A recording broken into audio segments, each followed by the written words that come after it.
بەناوی خوای بەخشندەی میهرەبان بەناوی گەلی کوردستان دانیشتنی ژمارە 9 ئاسایی خولی پاییزەی ساڵی چوارەم لە خولی پێنجەمی هەڵبژاردننی پەرلەمانی کوردستان دەست پێکەین. سەرەتاش داوا لە بەڕێز سکرتێری پەرلەمانەکەم بەرنامەی کارپوختەی کۆبوونەوەی پێش و ناوی ئامادە نەبووان بخێنێتەوە. بەڕێز سەرۆکی پەرلەمان بەرنامەی کار بەپێی حکم مادەی 5 بڕگەی یەکەم لە مادەی 16 بڕگەی سێم لە مادەی 18 بڕگەکانی یەکەم دووەم و سێم و چوارەم و پێنجەم لە مادەی 20 مادەکانی 47 بڕگەی یەکەم لە مادەی 52 مادەکان 54 و 55 و 56 و 57 لە پەیڕەوی ناوخۆی پەرلەمانی کوردستان دەستەی سەرۆکایەتی پەرلەمان بریاردە بەرنامەی کاری دانیشتنی ژمارە 5 یاسای خولی پاییزەی ساڵی چوارەم لە خولی پێنجەمی هەڵبژاردننی پەرلەمان لە کاتژمێردەی بەیانی ڕۆژی چوارشەمە ڕێکەوتی 5 دەی 2022 بەم شێوەیە بێت.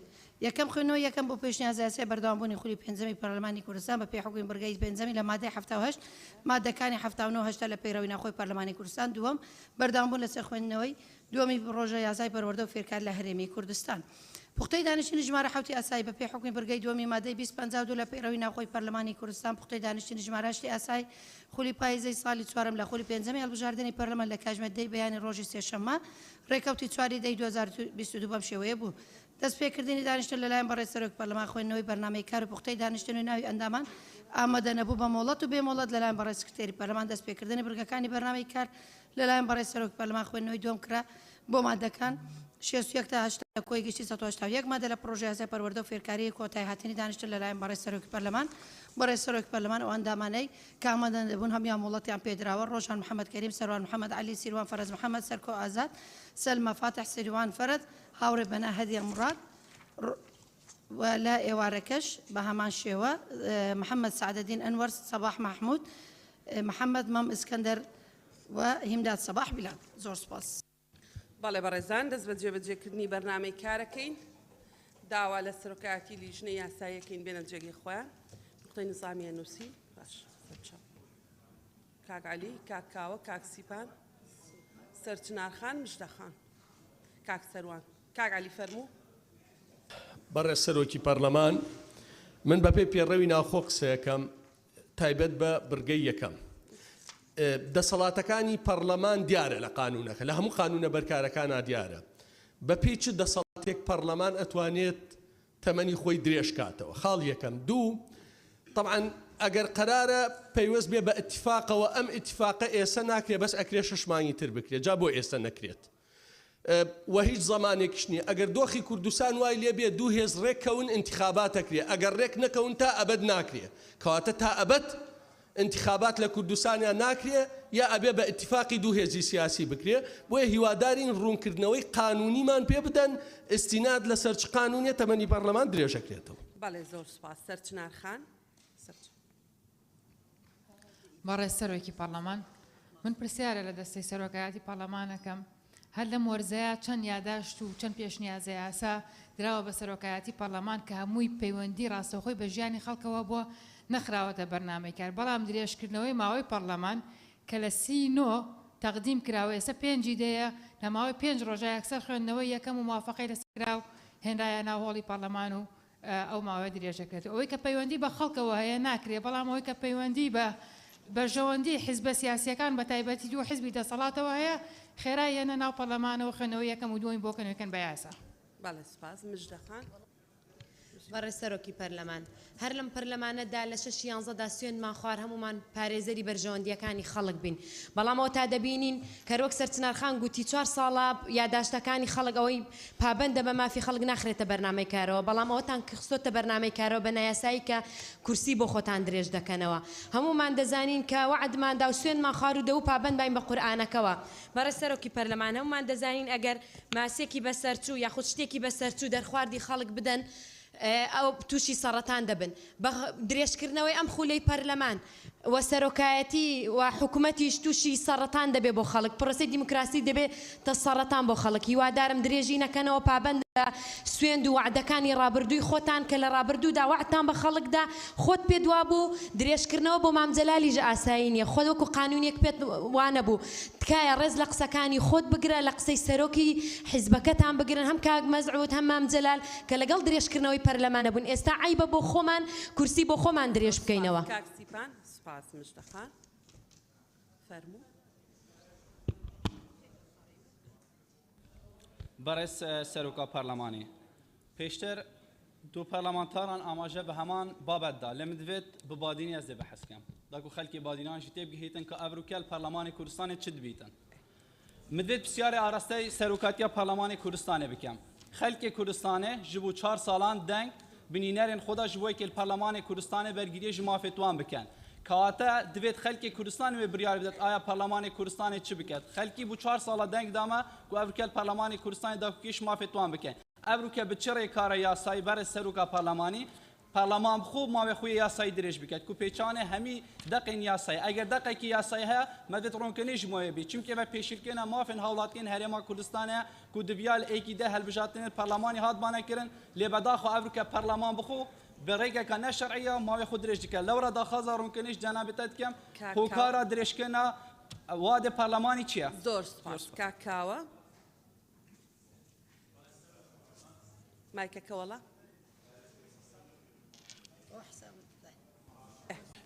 بەڕێز سەرۆکی پەرلەمان من بە دەستور بە یاسا بە پەیڕە و قسەت لەگەڵەکەم بە پێی دەستوری عێراق لە مادەی 56 دەڵێ ماوەی پەرلەمان 4 ساڵە و لە دانیشتنی یەکەمەوە دەست پێکات و لە کۆتا دانیشتنی ساڵی چوارەم کۆتایی دێت لە یاسای هەڵبژاردننی هەرێمی کوردستان یاسای ژمارەیەکی ساڵی 92 باس لەوە دەکات کە خۆی پەرلەمانی 4 ساڵە و لە یەکەمەوە دەست پێکات تا چوار ئەوە لە مادەی 51 لە مادەی 6 لە پەیڕەوی ناوخۆ باس لەوە کات کە خولی پەرلەمانی 4 ساڵە و لە کۆتا دانیشتن کۆتایی دێت کۆتا دانیشتنی ساڵی چوارم یعنی بە یاسا بە دەستور بە پەیڕە و نایاساییە درێژکردنەوەی ماوەی پەرلەمانی کوردستان بەڕاستی عیبە شەرمە پەرلەمان خۆی تەمەنی خۆی درێژ بکاتەوە خەڵک بۆ 4 ساڵ دەنجی بە پەرلەماندایە ئەوە بنپێکردنی دیموکراسیەتە ئەوە ڕێز نەگرتنە لە مافی هاوڵاتی لە دەنجی هاوڵاتی لە سەنجی هاوڵاتی یعنی هێزێک کە دەزانن دەدۆڕێن کە دەزانن لە ئینتخابات شکست دێنن چۆنە بێ خۆیان تەمەنی خۆیان درێژ بکەنەوە بەڕاستی ئەمە عیبەیەکی گەورەیە ئەمە شکستە بەڕاستی ئەمە مێژووەکی ڕەشە بەڕاستی لە مێژووی خولی پێنجەمی پەرلەمانی کوردستان دکتۆر شێرکۆ سپاس کاکاوە هیوادارم نەبڕێت هەفتەکانی من قەتع کرا لە نابڕێوەکو بەناوی خوای گەورە و میهرەبان بەڕێز سەرۆکی پەرلەمان سەبارەت بە بڕگەی یەکەمی کۆبوونەوەی ئەمڕۆی پەرلەمان درێژکردنەوەی تەمەنی پەرلەمان بێگومان مخالەفێکی دەستوری ڕوون و ئاشکرایە ئێمە ئۆباڵ و مەسئولیەتی ئەم پێشێلکاریە لە پرۆسەی دیموکراسی لە مافی دەنگدەر لە ئەو قەیرانانەی کە بەسەر ئەم هەرێمی کوردستانەیە هاتووە دروست کراوە واقعی کارەساتباوی خەڵکی هەرێمی کوردستان کە ئێوێ هەناسەیەک بدا لە ڕێی هەڵبژاردنەوە وەباڵ و مەسئولیەتی و مێژوویەکەی ئەخەینە ئەستۆی جەنابتان بەڕاستی ئەخەینە ئەستۆی پارتی و یەکێتی و گۆڕان کە ئیمزایان کردووە لەسەر پرۆژەی درێژکردنەوەی تەمەنی پەرلەمان بلاسخارت دوێنێ زۆر بەڕوونی تەهدیدی کردین بەوەی کە درێژکردنەوەی وادەی پەرلەمان چاوەڕوانی هەڵوێست و سزای قورسی لێ بکەن بۆیە ئۆباڵی هەر دەرهاویشتەیەک لەسەر دەرەنجامی درێژکردنەوەی تەمەنی شیرین خان فەرموو شیرین خان بەڵێ بەڕێز سەرۆکی پەرلەمان ئاماژە بە بڕگەی یەکەم لە بەرنامەی کاری ئەمڕۆی پەرلەمانی کوردستان سەبارەت بە ماوەی درێژکردنەوەی پەرلەمانی کوردستان دەپرسین لە پەیڕەوی ناوخۆی پەرلەمانی کوردستانە تەمەنی پەرلەمان دیاری کراوە کە 4 ساڵ دەبێت بە هەمان شێوە لە یاسای هەڵبژاردنیشە هەروە هاتووە یعنی ئەبێت حجەیەکی قانونی هەبێت تاوەکو ئێوە بڕیاری ئەوە بن کە تەمەنی پەرلەمان بە نایاسایی با بڵین درێژ بکرێتەوە و درێژە بە تەمەنی حکوومەت و بدرێژە بە تەمەنی سەرۆکی هەرێم بدرێت لە کاتێکدا دۆخی هەرێمی کوردستان لەم 4 ساڵی تەمەنی ڕابردووی هەم پەرلەمان و هەم ئەم حکوومەتەدا بە خراپترین دۆختا تێپەڕیوە ئێستا بەچی قانونێک بەچی یاسایەک دیسانەوە درێژە بەم بارگرانیە دەدەن بەسەر شانی خەڵکدا وا خاڵێکی کەکە بە پێویستی زانم قسەی لەسەر بکەم چیرۆری سیاسی لە زۆنی پارێزگای سلێمانی گەشتۆتە ئاستێکی ئێجگار مەترسیدار لە ماوەی چەند مانگێکدا دەیان کەسی سیاسی تیرۆر کراوە بەبێ ئەوەی دەست بۆ کەسی تۆمەتبار و تاوانبار درێژ بکرێت بەبێ ئەوەی ئەو کەسانە بدرێنە دادگا بەبێ ئەوەی ناسنامەی ئەو کەسانە ئاشکرا بکرێت ئەمە ڕۆڵێکی ئێجگار ناشرین بۆ سەر حکوومەتی هەرێمی کوردستان و بۆ دامەزراوەی هەرێم بەجێ هێڵێت بەڵێ پرسەکانت دروستە بەڵێ فەرمانسا بووبەکر باش بەس یاداشتێک بنووسە یاداشتێک بنووسە بۆ سەرۆکایەتی بنووسین ئەوەی لەو هۆڵا دەیڵێن هەروە دەڕۆ بەڵێ مامۆستا بووبەکر بەڕە سەرۆکی پەرلەمان پاساوی درێژکردنەوەی خولی پەرلەمان کە نایاساییە بۆ دووشت ئەجارنەوەڵێن کێشەکانی یاسای هەموار یاسای هەڵبژاردن و کارانەکردنەوەی کۆمیسیۆن دەستەی سەرۆکایەتی پەرلەمان لە ماوەی ئەم خولەیە لە ماوەی 4 ساڵی ڕابردوودا چیتان کرد بۆ کۆمیسیۆن چەند جەلسەتان کرد لەگەڵ کۆمیسیۆن چەند جار کۆمیسیۆن هێنراونەتە ناو ئەم قاعەیە کە باس و گرفت و کێشەکانیان بکەین و چەندین جار ئێمە جەنابتانمان ئاگادار کردوێتەوە بە خاڵی پێڕەوی هەروەکو ئێستا گوێمان لێگرن و گاڵتەشتان بە قسەکانمان دێ و کوردواتەن یەڵەن تفی خۆتان بکەن و بڕۆن یعنی چیت کردووە بۆ کۆمیسیۆن لە 4 ساڵی ڕابردووە کە موئەسسەیە کە سەر بەم پەرلەمانەیە هەر لە بیدایەتەوە ئێوەتان گوت کە ئێمە سوێنگمان خوارد لە 6 یانزەی 2010 دەتانوت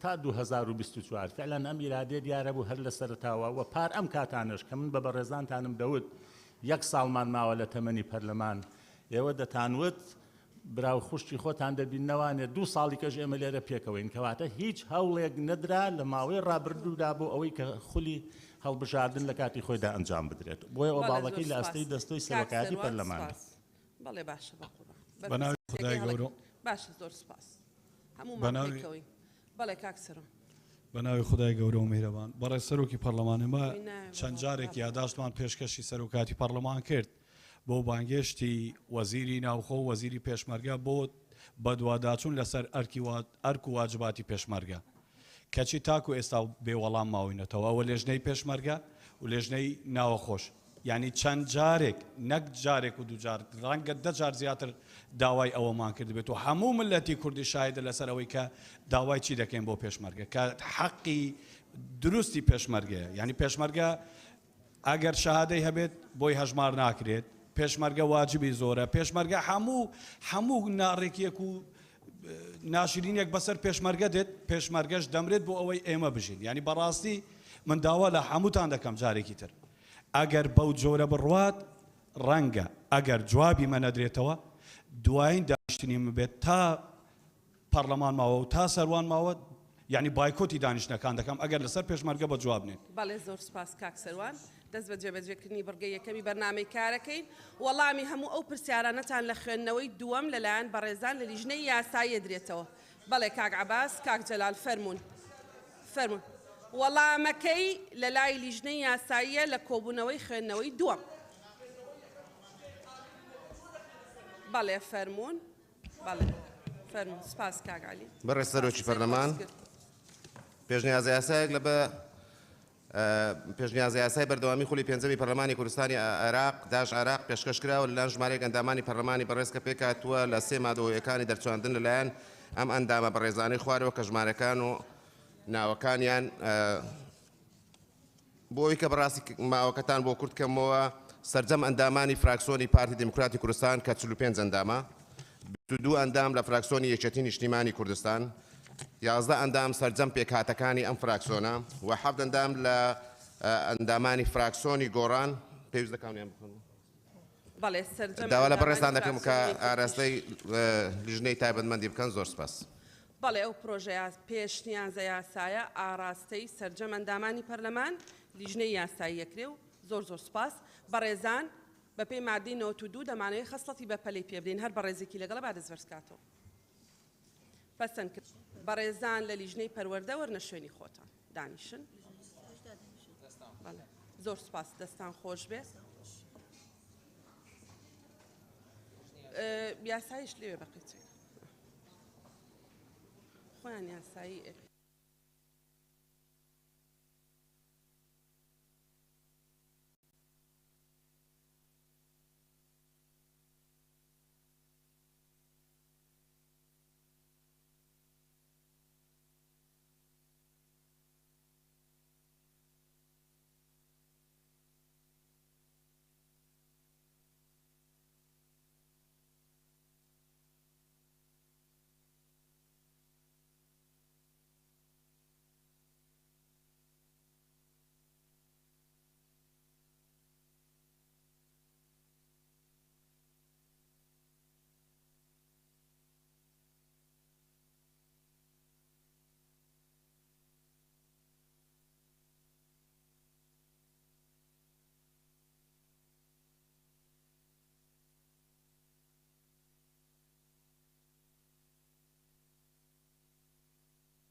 بەڵێ فەرمونون مادەی 81مان بۆ بخوێندنەوە بەڕێز وەزیر لە کۆبوونەوەی ئەنجومەنی وەزیرانە.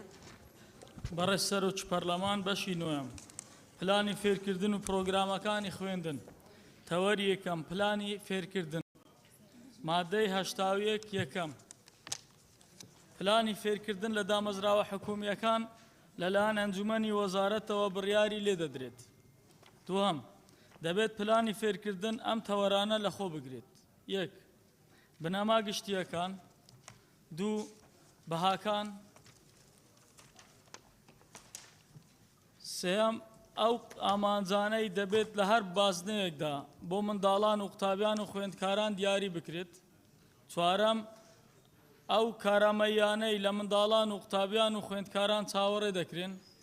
5. ئەو بابەتانەی خوێندن کە دەبێت بخوێندرێن لە هەر بازنە و قۆناغێکدا و هەروەها ناوەڕۆکی سەرەکی بابەتەکە و ئامانجەکەی. 6.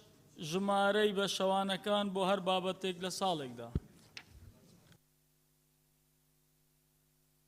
بەڵێ کێ قساکە لەسەر ئەو مادەیە دکتۆر حێدین و شیرین خان و کاک حاجی هەڵکەوت. بەڵێک ماوەسا عومەر نظامی تەواو ئەخر نظامیە دەبێڵە بەڕێز سەرۆکی پەرلەمان من بە پێی بڕگەی خاڵی یەکەم لە بڕگەی دوای مادەی 56 قسەکەم. ئێمە لە ماوەی ڕابردوو چەندین یاداشتمان پەیوەندیدار بە ژیانی خەڵک پێشکەش کردووە لەسەر کێشەی نەوت، لەسەر کێشەی بێکاری گەنجان، لەسەر پلەبەرزکردنەوە، لەسەر کێشەی هاتوچۆ ڕێگاکان، لەسەر ژیانی خەڵک. هیچ یەکێک لەو یاداشتان نەخرانە بەرنامەی کارەوە. ئەگەر ئەوانە حکوومەتیان بێ و پاساوەکە ئەوە بێ کە حکوومەت نایەتە پەرلەمان، ئێمە پرساندنمان پێشکەش کردووە. پرساندن بەبێ ئامادەبوونی حکوومەتی شەڕوە. ئێستا 3 ڕۆژ تێپەڕێ بەسەر هەموو ماوە قانونیەکانی پرساندنە. بێ زەحمەت بۆچی هیچ شتێک پەیوەندیدار بێ بە ژیانی خەڵک چاودێری حکوومەت لێپرسینەوە لە حکوومەت ناچێتە بواری جێبەجێکردنەوە. پەیڕەوی ناوخۆ ئایا بەس مادەی 76 بەس تەشریعیش ئەو یاسایانەی حکوومەت دەیان نێرێ؟ بەڕاستی ئەم مەسئولیەتێکی گەورەیە لەسەر شانی ئێوەی بەڕێز جەنابێت کە جێبەجێکاری پەیڕەوی بە پێی مادەیەشدا لەسەر دەستەی سەرۆکاتی کە بەرنامەی کاردانێن. دەستان خۆش بێ دکتۆر هیچ جوابێکی نییە؟ پرسیارە پرساندن مەسەڵەن پرساندن نردومانە مامۆستا عومەر لەبەرەوەی وەرزی یاسادانان تەواو بوو کە نردمان ئەبێت جارێکی تر بینێرینەوە نردومانە. ئەگەر جوابیان نەدایەوە داوای غیابی بکە بە غیابی بۆ دەکەین. بەڵێ دکتۆر محێری مانع نییە داوا بکە بڵێ مودەکە تەواو بۆ بە غیابی بۆ بکەن بە غیابی بۆ تەخێنە ناو بەرنامەیەکە بەسەرچە با پەروەردە تەواو بێ داخلی بەرنامەیەکین. بەڵێ فەرمو. بەڕێز سەرۆکی پەرلەمان ڕۆژتان باش. مادەی یەکەم مادەی 81 لە بڕگەی یەکەمدا نووسراوە پلانی فێرکردن لە دامەزراوە پێم وایە دامەزراوە پەروەردەیە حکوومیەکان بێتن و بڕگەی دووەمی ئەو مادەیە کە خۆی لە 6 بڕگە دەگرێتەوە لە بڕگەی 33 مادەی یەکەم بە تێر و تەسەلی ئاماژەی پێکرا بۆیە لێرە دووبارە کراوە و بۆ پێشنیار دەکەم بڕگەی دووەمی ئەو مادەیە لا بدرێ و پێویست ناکە و لەگەر مادەی 82 بکرێتە بڕگەی یەکەم و زۆر سپاس. بەڵێ سپاس. شیرین خان شیرین ئەمین. ڕێز سەرۆکی پەرلەمان سەرەتا پشتگیری لە قسەکانی دکتۆر محێدین یەکەم و سەبارەت بە مادەی 81 بەرگەی یەکەم کە دەڵێت پلانی فێرکردن. دیارە پلانی فێرکردن تەنها هەر بابی نەزەری نییە بۆیە باس لە خوێندنی وانی پراکتیکی جۆرا و جۆر نەکراوە ئەمە گرنگێکی زۆری هەم بۆ هۆشیاری و بۆ فێربوونیش ئەبێت. زۆر سپاس.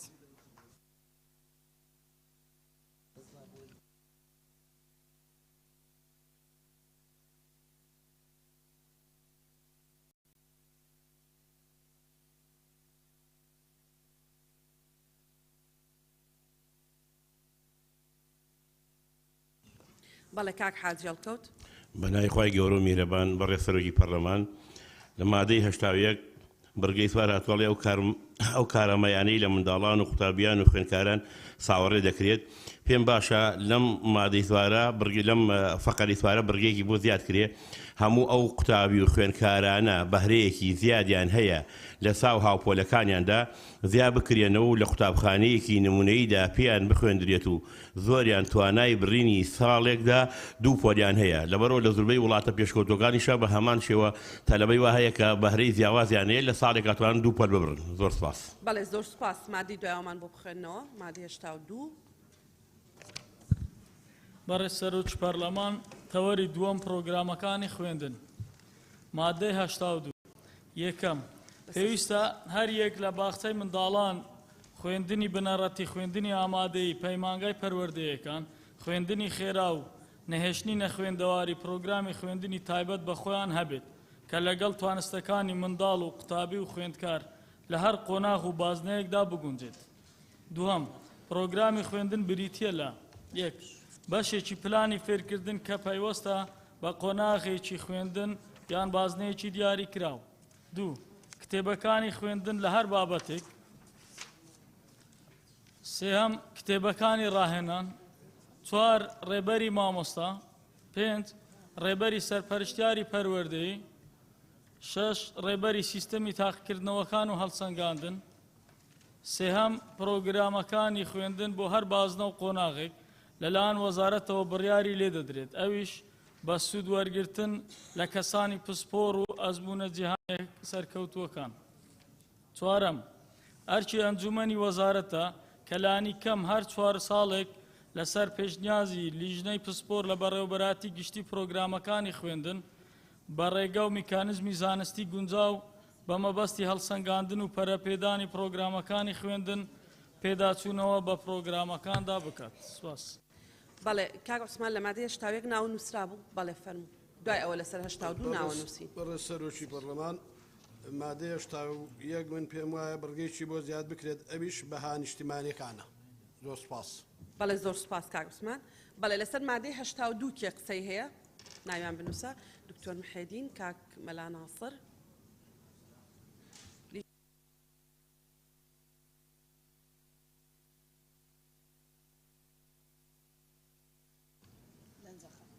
دکتۆر ڕێبوار.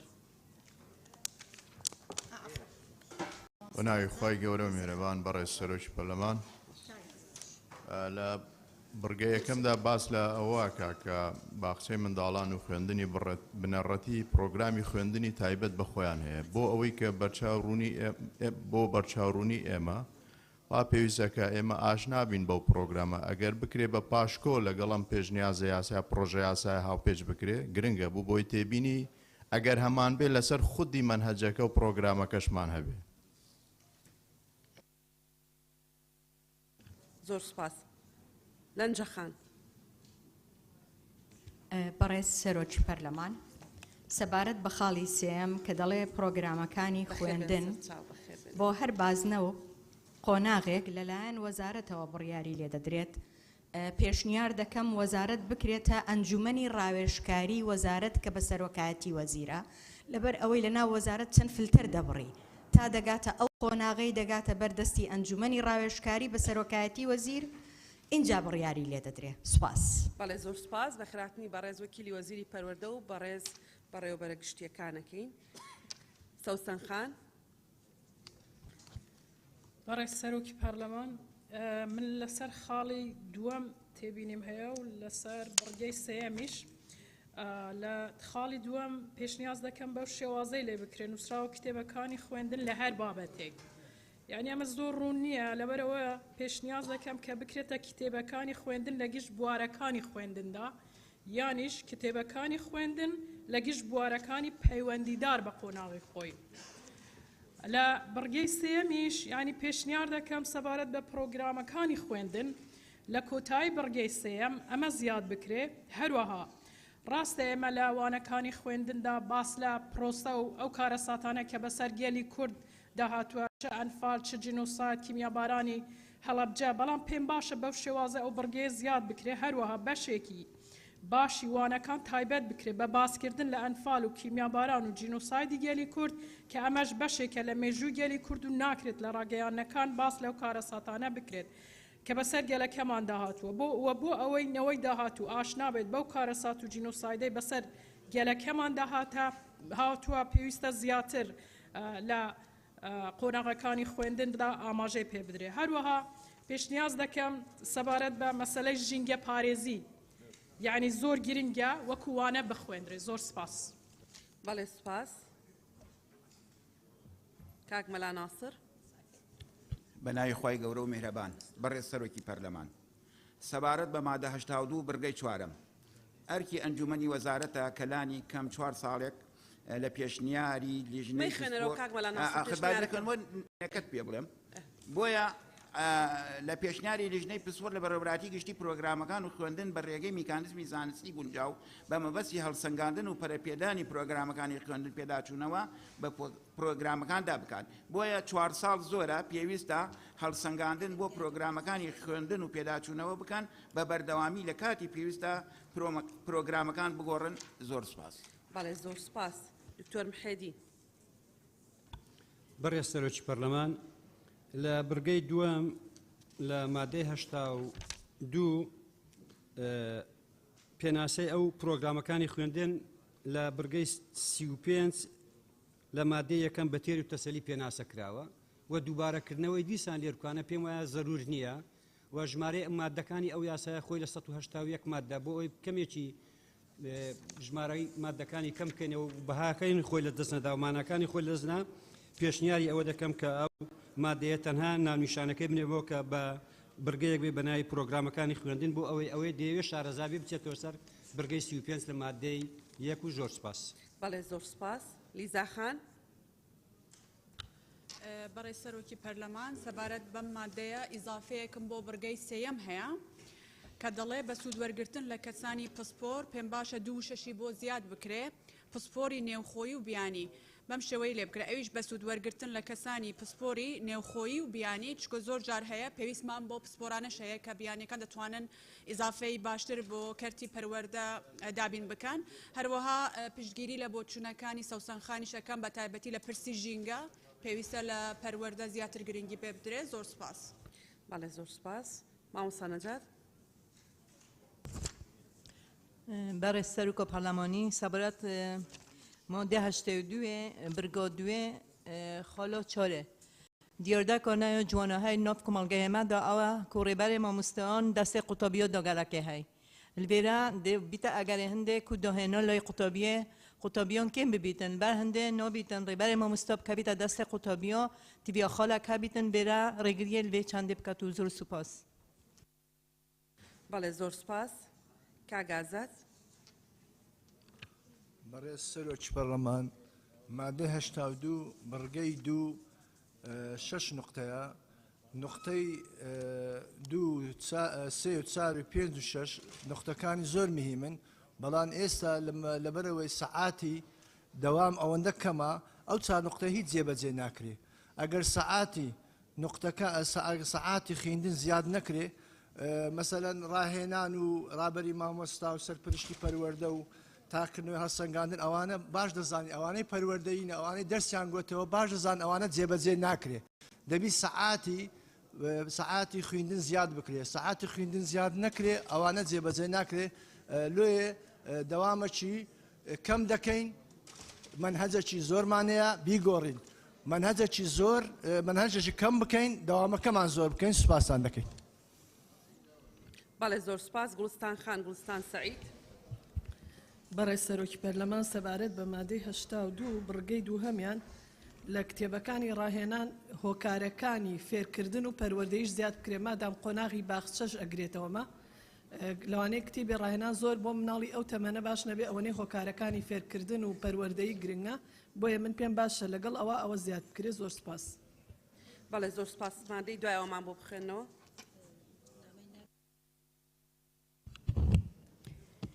مادەی 83 بەڕێوەبەرایەتی گشتی پرۆگرامەکانی خوێندن دوای ڕاستپاردەی نووسەرانی کتێبەکان و پسپۆران پاش ڕەزامەندی وەزارەت مافی گۆڕانکاری لە ناوەڕۆکی کتێبەکانی خوێندندا هەیە. سوپاس.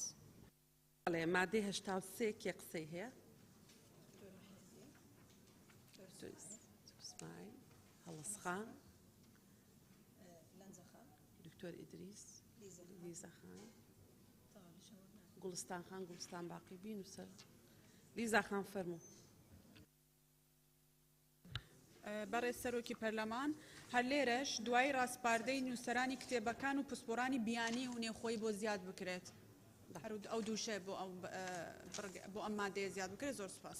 بەڵێ زۆر سپاس. دکتۆر اسماعیل. بله جناب سروک پارلمانی از بینم پیتوی فیره ام بیشین برای و برایتی گشتی پروگرامکانی خوندن داوای راست پارده لجنه دانانی پروگرام کردن نوسران ابد لجنه که تایبت بید بود دانانا پروگرامی نوسران تشتکی جدایه و لجنه جه که پیور بو بین دیاره کردن سر چه اساس و بنما او لجنه تیتا هل بجارتن که لجنه پرورده چون لجنه که زیاده یا گرنگه مصیر آراسته کردن یا گلکی و مجتمع که یا به لجنه و گریدایه وید پیورت زانستی بن و علمی بن بو هل بجارتن وانا و اخیرت بیشتن کتابکان خوندن ده های بیشین پیتوی اف زیاده بیت اثر بمرجک پیچوانه بنماکانی دستور و یاسا برکارکان نبید یعنی او گوران کاریات بید پیتوی الدیف بنما و آرمانجت یا دستوری بن و یاسایت کار پیتی نکرن. سپاس. بله زور سپاس. هەڵەس خان. برای سروکا پرلمانی سبارت ماده 83 همان تیبینیا دکتر اسماعیل سگیری منا هی منینا نوسرانی کتابکان ما هی لجنه دانانی پروگرامکانه اگر ویناوی بیتن هر وسا اضافه ببرگه بیت کرنه بمرجک لگل دستور و یاسا کار پیکراکان ناکوک نبن.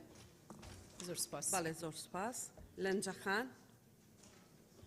بەڕێز سەرۆکی پەرلەمان بەڕێوەبەرایەتی گشتی پرۆگرامەکانی خوێندن دایم ڕۆلی سەرەکیان هەیە لە نووسین و دانانی کتێبەکان پێم گرینگە لێرە ئەو ڕۆڵەیان بەرچاو بکرێ و هەروەها مافی هەڵسەنگاندن لە پاڵ مافی گۆڕان زیاد بکرێ لە ناوەڕۆکی کتێبەکانی خوێندندا لە کاتی پێویست لەبەر ئەوەی ئەگەر هەڵسەنگاندن نەبی بەچی گۆڕانکاری دەکەن.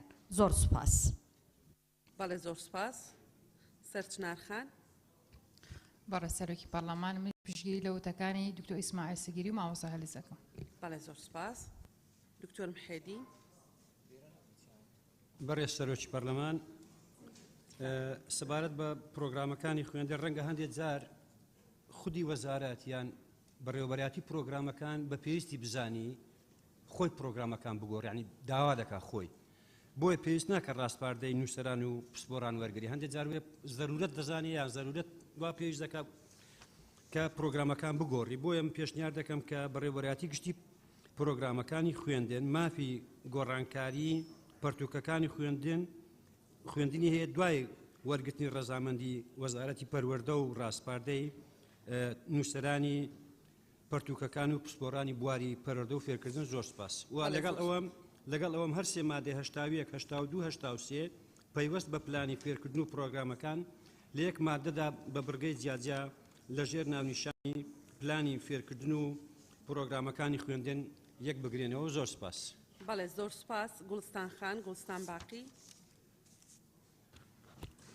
برای سروکا پارلمانی سبارت ماده 83 من پسیارا که یش جناب وزیری گو او کسیم پیدا چون یه کتابین خواندن داده کن به چه میکانیزم و پیور دهین هل بشارتن چون که وکو هم دبینین و دزانین گلک خلطی ده پروگرامین خواندن دهانه گو اوین دهین راست پاردن بو ویما بسته به لهجه دورین خود نویسن و نک کردی اکا درست شبهم ده پشتوانیا دکتر اسماعیل سگیریت گم بو وی. بله زور سپاس. مادی دوای ئەوە. بەڕێز سەرۆکی پەرلەمان بەشی دەیەم تاقیکردنەوەی نمرەی دەرچوون کارتی نمرە و بڕوانامەکان تەوەری یەکەم ئامانجەکان مادەی 84 ئامانجی تاقیکردنەوەکان بریتیە لە یەکەم پەیمانە و هەڵسەنگاندن سەبارەت بە ئاستی بەهێنانی ئامانجای پەروەردەیی و فێرکاریەکان دووەم پەیوانەی ئاستی بەرەو پێشوەچوون و فێربوونی قوتابیان و خوێندکاران لە بواری پەروەردەی و فێرکردن لە ڕووی چەندایەتی و چۆنایەتیەوە. سێەم هەڵسەنگاندنی ئاستی سەرکەوتنی مامۆستایان و بەڕێوبەران و کارمەندانی دیکەی دامەزراوەکان لە پرۆسەوی پەروەردە و فێرکردندا. چوارەم دانانی پلانی داهاتوو بۆ گەشەپێدانی پرۆسەی پەروەردە و فێرکردن لەسەر ئەنجامی تاقیکردنەوەکان. سوپاس. بەڵێ زۆر سپاس. کێ قسەی هەیە؟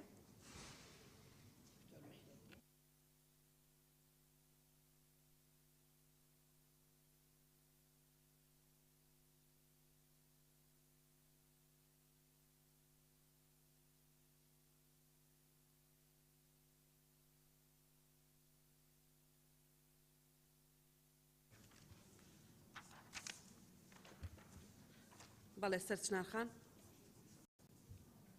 بەڕێ سەرۆکی پەرلەمان سەبارەت بە مادەی 84 سێ بڕگەیە گەردیقەتی بین سەرەتا پێوانە و هەڵسەنگاندنە، پاشتر پێوانەیە، دوای هەڵسەنگاندنە.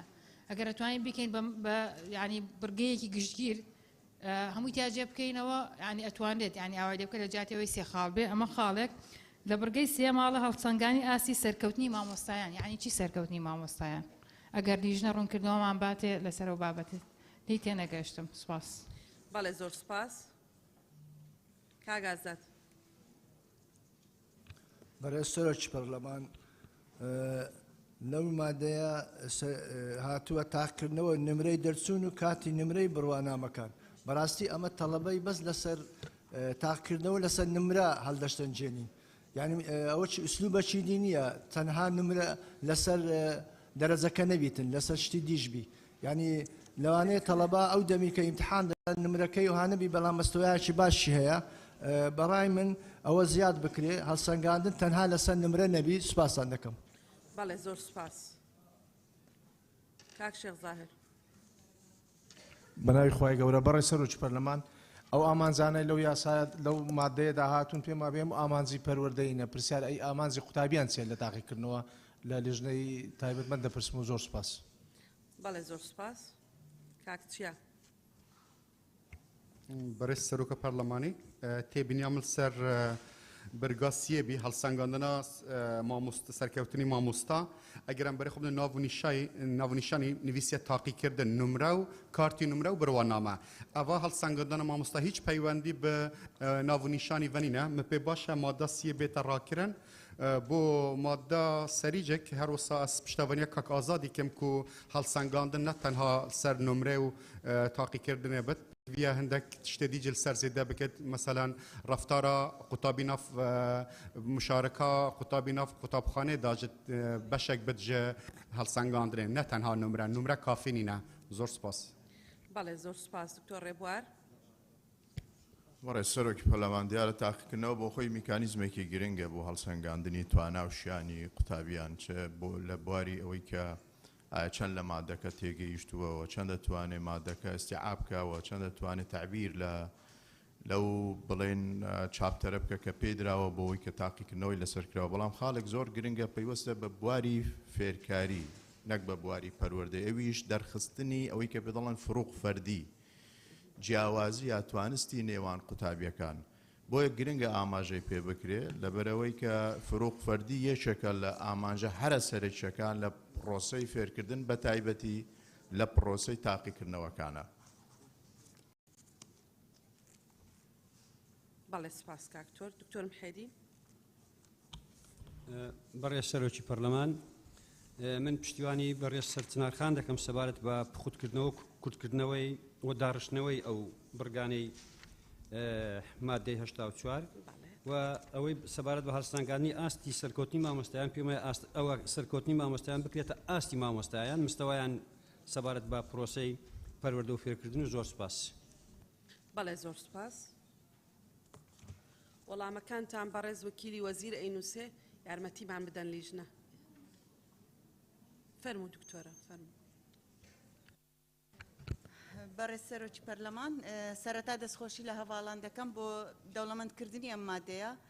طبعاً مادەکە ئامانجی تاقیکردنەوەکان پێویستە بکرێتە تاقیکردنەوە و هەڵسەنگاندن لە لێژنەش کردمانە ئەوەیە بەڵام نازام لێرە نەنووسرایە.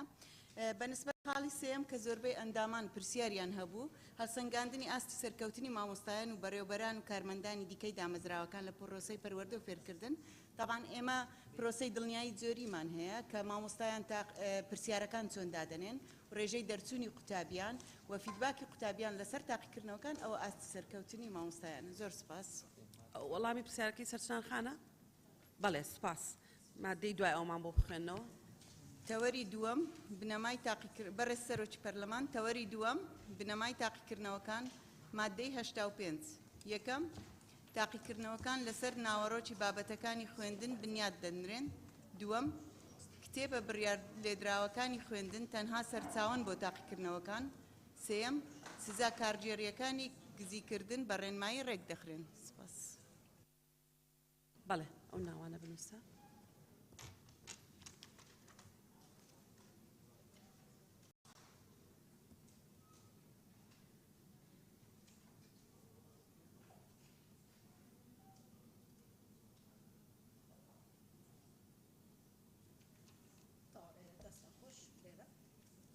کاک بەڵێن و مامۆستا عەبدولستار کاک چیا و دکتۆر زێدان لیزا خان و کاکێویدار گوڵستان باقی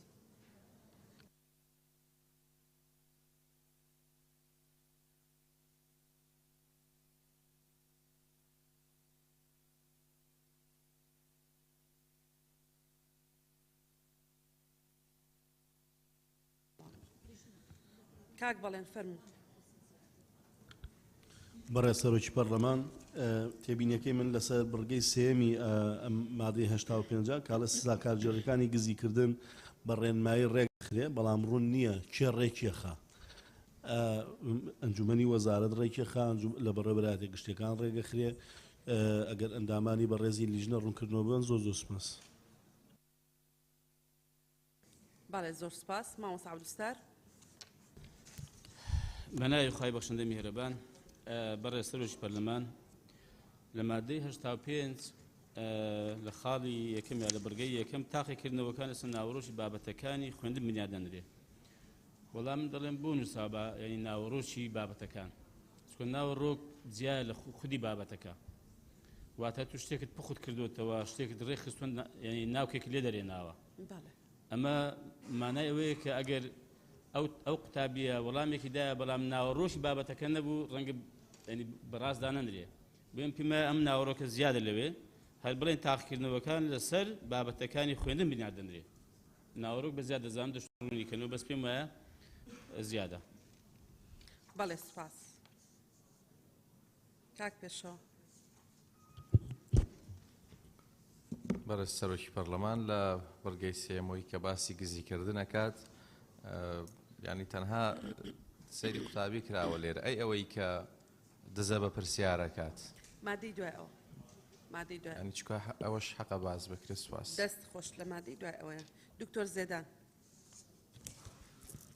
بەڕێز سەرۆکی پەرلەمان سەبارەت بە مادە 85 خاڵی یەکەم و دووەم بە هاوشێوەی دەبینم کاتێک دەڵێ ناوەڕۆکی بابەتەکانیان کتێبە بڕیار لێدراوەکان ناوەڕۆکی بابەتەکانیش هەر لە کتێبە بڕیار لێدراوەکان وەرگیراوە بۆیە پێم باشە بکرێتە تاقیکردنەوە لەسەر بابەتەکانی کتێبە بڕیار لێدراوەکانی خوێندن دەدرێ ئەمە یەک خاڵی سێهەم سزای کارگێڕی کزیکردن سەرۆکی پەرلەمان یەک لەو کێشانەی کە لە وەزارەتی پەروەردەوە لە وەزارەتی خوێندنی باڵاش هەیە کزیکردنە و مامەڵەکردنە لەگەڵ کزیکردن بۆیە ئەمە پێویست بە ڕێنمایەتی فراوان ناکە کزیکردن وازەحە دەبێ بڵێن هەر قوتابی و خوێندکارێک کزی بکا لە تاقیکردنەوەی ڕۆژانە هەفتانە مانگانە یان کۆتایی بە نەکەوتوو هەژمار دەکرێت بە نەکەوتوو بەکەوتو عەفوەن بەکەوتو هەژمار دەکرێت ببوورە کاک چیا فەرموو بەڕێز سەرۆکە پەرلەمانی تێبینیام سەر مادەیەکێ ئەجد گەل مامۆستا عەبدولستار مەجید ئێمە پشتەوانیەکەم کەلیما ناوڕۆک بێتە ڕاکردن هەروەسا پشتی برگای یەکێ برگێک بێتە لێ زێدەکردن ڕێژا بەشداربووی قوتابی لە پۆڵە و بابەتن پەروەردەی چونکی تاقیکردن نەست تەنها سەر ناوڕۆکێ کتابێ بێت هەروەسا بەشداریە قوتابی و شێوازێوی نەف پۆلێدا بێتە لێ زێدەکردن و زۆر سپاس بەڵێ زۆر سپاس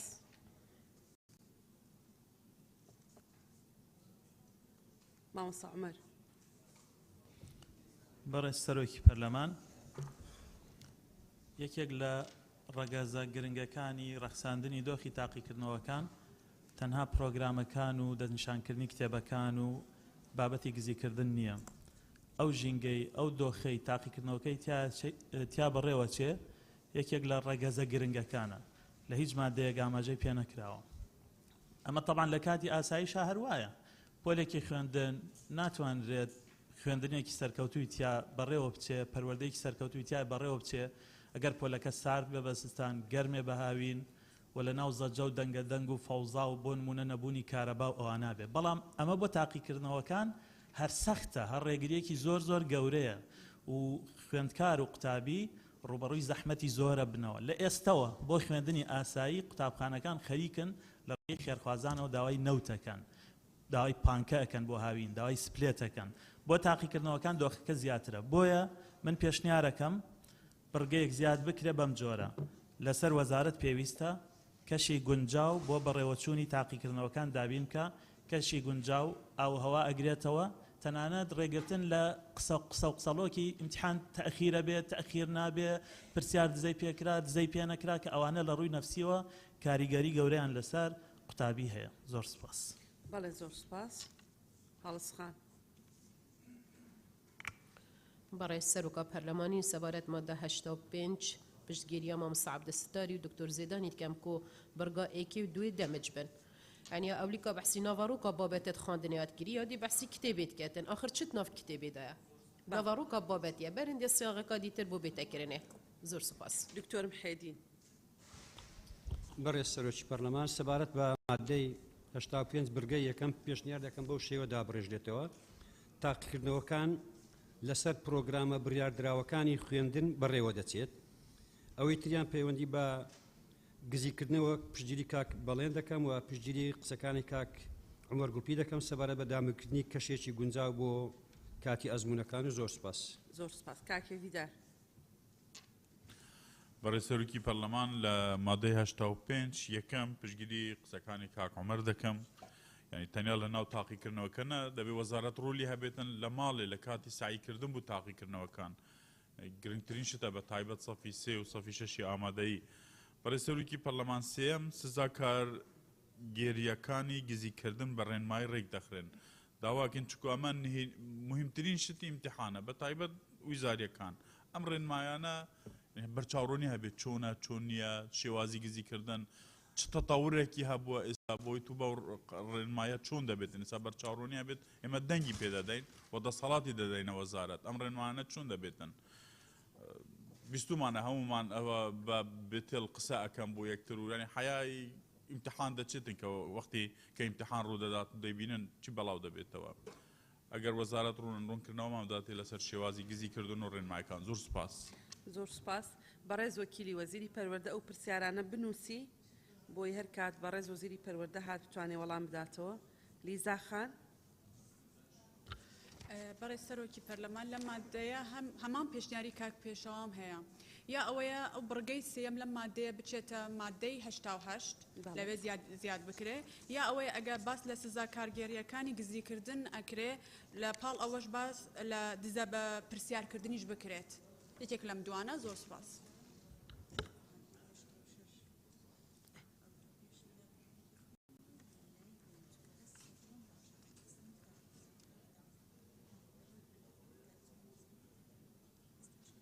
دەزانم چێ بەس ئێوەش لە لیژنەش پێ قوتان.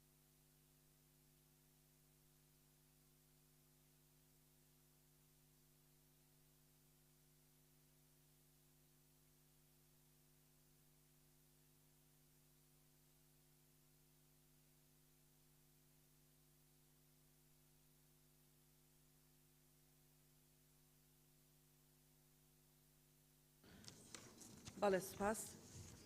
دکتۆر ئیسماعیل.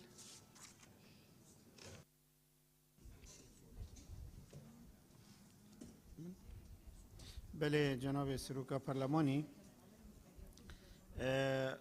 برگایکی و دوی دا پشتگیری و پشتبانیا ماموسا عبدالستار و خوشکا هلز و دکتر زیدانی که هم که بهتره خستن چون که اینا باروکو کتاب و بریار لیدای هەر ئێک تشتە ئەکە ببیتە ئێک خاڵە دیسا پشتگیری و پشتەوانیا دکتۆر محەدینی تیان مامۆستا عومەری تیان زێدەکردنا ئەڤەژ ببیتە بنەمایەکی تاقیکردنی کەشوەیەکی گەنجای بوو تاقیکردنا بێتە دابینکردن يعني فعلا اگر جوك هادئ ويجونجاي ومناسب بو امتحانا نبيتن بيت اگر هند مصيري جلك قطابيا جدس بتشتن شنكي جو نجوكي مناسبة سپاس بله زور سپاس کاغازات برای سەرۆکی پەرلەمان لە تەوەری دووەم بنەمای تاقیکردنەوەکان لە لای ئێمە تەنها ئیمتحان لە کتێبەکەی دەکرێت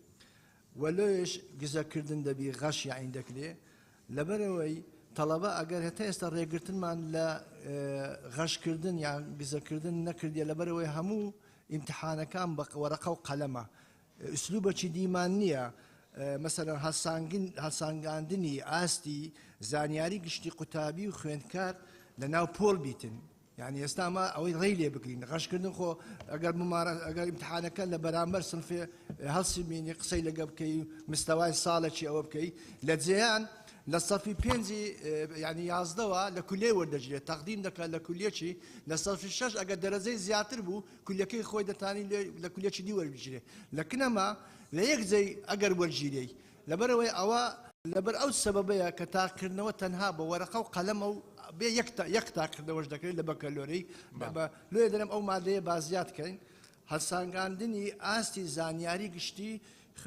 خوێندکار و قوتابی لە ناو پۆل بکرێت سوپاسان دەکەم بله سپاس کاک شێخ زاهر بەناوی خۆی گەورە بەڕێ سەرۆکی پەرلەمان تێبینی من لە مادە 85 بڕگەی سێەم سزا کارگێڕەکانی گزیکردن بە ڕێنمای ڕێک دەخرێت ئەم پێم باشە و پێشنیار دەکەم لێرە عقوبەکە دیاری بکرێت کاتێککە قوتابیەک بیاوێ گزی بکات بزانی سزاکەی چێت چووکە بە پێی مەبدە ئیلا جەریمە و لە عقوبە ئیلا بنس کاتێک کە توشتەکەت بە فعلێکت بە تاواندانا لە بەرامبەریش دەبێ عقوبەکەی لۆدا بدرێ و لەبەر دوو سەبەبێتیش ئەگەر سەبەبێکی تری سەبەبەکە ئەوەیە کە ئەگەر نەسەکت هەبوو عقوبەکە دانرا لە کاتی جێبەجێکردن یاخود لە کاتی گزیکردن هیچ کەسێک ناتوانێت تەلاعوبی تێدا بکات و زۆر سپاس کاک مسلم بەڕێ سەرۆکی پەرلەمان سەبارەت بە مادەی 85 پیشنیار دەکەم بڕگەی یەکەم و دووەم تێکەڵ بکرێت چونکە بنەما تاقیکردنەوەکان هەم لەسەر ناوڕۆک بنیادەندرێ هەم لەسەر کتێبەکان بۆیە بەم شێوەی لێ بکرێت گونجاوترە تاقیکردنەوەکان لەسەر ناوڕۆژ کتێبە بڕیار لێدراوەکانی خوێندن بنیادەندرێت و پشتیوانی لەسەر ئەم بڕیارە پشتیوانی مامۆستا بستار و مامۆستا هەلز دەکەم و بە هەمان شێوە پێشنیار دەکەم پشتیوانی بڕگەی یەکتر زیاد بکرێت بۆ ڕەخساندنی کەشێکی گونجاو بۆ کاتی ئەنجامدانی تاقیکردنەوەکان و پشتیوانی ڕێیەکەی مامۆستا عومەرەکەم زۆر سپاس سەرساخان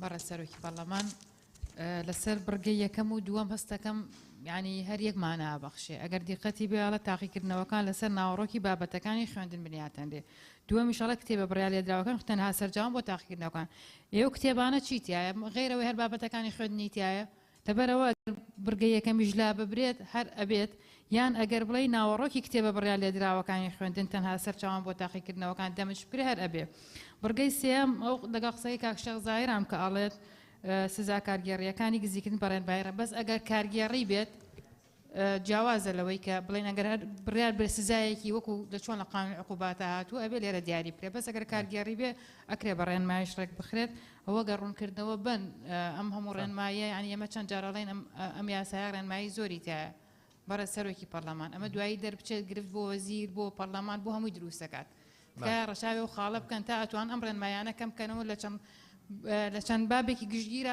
ئەم یاسایە با دەربچێنێتەوە شتە زیانەی لێلا ببرێت سپاس مادەی دوایە فەرموون بەڕێز سەرۆکی پەرلەمان تەوەری سێم تاقیکردنەوەکان مادەی 86 دیارە دوو تەوەجوه هەبوون دوو ئاراستە هەبوون لە ناو لینەی پەروەردە و خوێندنی باڵایە کە ئێچانەوە بوو کە پێشنیاری یەکەم کە کۆی پرۆسەکە بە پەیڕە و ڕێک بخرێت ئەوەی دیکەیانەوە بوو کە لە پرۆژەکە دەهاتوە لەلایەن وەزارەتی پەروەردە هەرچەندە مناقەشەی زۆر لەسەر کۆی بڕگە و مادەکانی کراوە کۆدەنجێکی تەواو لەسەر ئەوە دروست بوو دواتر کە بەو شێوەیە دەقەکە دەقموز بکرێتن ڕێکخستنی تاقیکردنەوەکان لە دامەزراوەکاندا بە پەیڕەوێک ڕێک دەخرێت کە ئەنجومەنی وەزیران دەری دەکات. باڵێ بەڕێزان لەسەر مادەی 86 بەڕێزەکەی گفتوگۆ کات بە ناوی تۆمارکات تاوانە ناو تۆمارەکەن دکتۆرەشان نقطە نیزامیە فەرموو.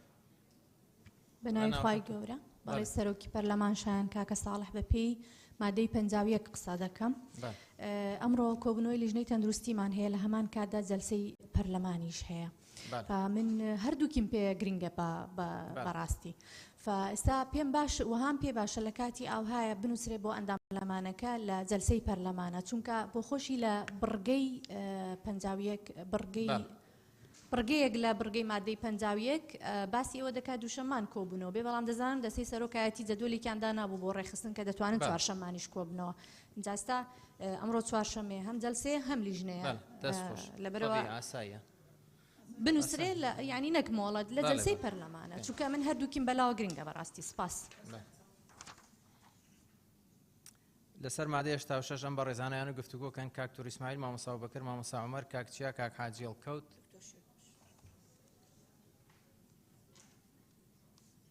دکتۆر شێرکۆ کاک بەڵێن سەر چنارخان مامۆستا هەڵس کاک بەڵێن. بەڕێز سەرۆکی پەرلەمان لە مادەی 86 باسی ڕێخستنی تاقیکردنەوەکانەکە لە دامەزراوەکانە بەڵام ئەوەی سێرەڵێ بە پەیڕەوێک ڕێگەخرێ کە ئەنجومەنی وەزیران دەریەکە ڕێخستنی پەیڕەوی تاقیکردنەوە بۆچی ئەچێتە ئەنجومەنی وەزیران چ پێویستی بە ئەنجومەنی وەزیران هەیە ئەگەر هاوڕێیانی لیژنە وەڵاممان بەنەوە زۆر سپاس. باڵێ زۆر سپاس. سەوسان خان. بەڕێز سەرۆکی پەرلەمان منیش هەمان تێبینی کاک بەلێنم هەیە بۆی پشتیوانی لەو دەکەم زۆر سپاس. کاک حاجی ئەڵکەوت. بەڕێز سەرۆکی پەرلەمان لە مادەی 86 دوو پێشنیار هەیە. پێشنیاری دووەم لێ ڕێخستنی تاقیکردنەوەکان لە دامەزراوەکاندا بە پەیڕەوێک ڕێک دەخرێت کە ئەنجومەنی وەزیران دەری بکات. پێم باشە ئەمەی بۆ زیادکرێت زگە لە بارودۆخی نائارامی گرنگە پێشنیارەکان لە یەکە پەروەردەیەکانەوە بەرز بکرێتەوە بۆ وەزارەت و پاشان لە کۆبوونەوەی ئەنجومەنی وەزیران بڕیاری کۆتایی لێ بدرێت و هاوڕاشم لەگەڵ قسەکانی کاک بەڵێن و سۆسان خانیش. زۆر سپاس.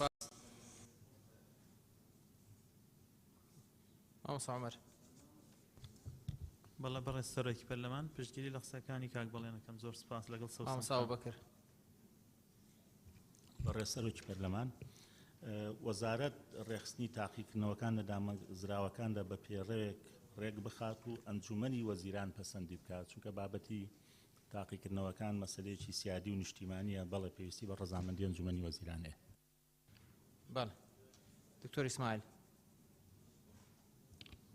بەڵێ جەنابێت سەرۆکی پەرلەمانی من دوو تێبینیە تاین تێبینیەوەیەکێ پێخۆش بۆ چونکی تاقیکردن گرنگترین قۆناغە پەروەردەیەدا و بیا فێرێ یعنی هات با دەست نیشانکردن نەکو گوت با تەحویل کرد بۆ پەیڕەوێکی هات بارێک خستن چونکی ڕاستی ئەو تاقیکردنێت vێگاوێ تێنەکردن و بەسەری چەند ساڵایە ئەس بێژم کوردستان هەمیشە هەدە لەسەر کو سیستەمی هەڵبژاردنە بیتە ئەگەرێ چەند تشتێکە ئێک قوتابی باش ثقافت و خواندنێ و فێرکردنێ gelek احتیمامێ نادەتێ دەرەجەکە geleka mezin چونکی زانیت هەڵبژاردنن نە پێتیڤی هەندێ شتێکی بخۆشبەر بکات ئەن شتێکی باش تێ بگەهیتن.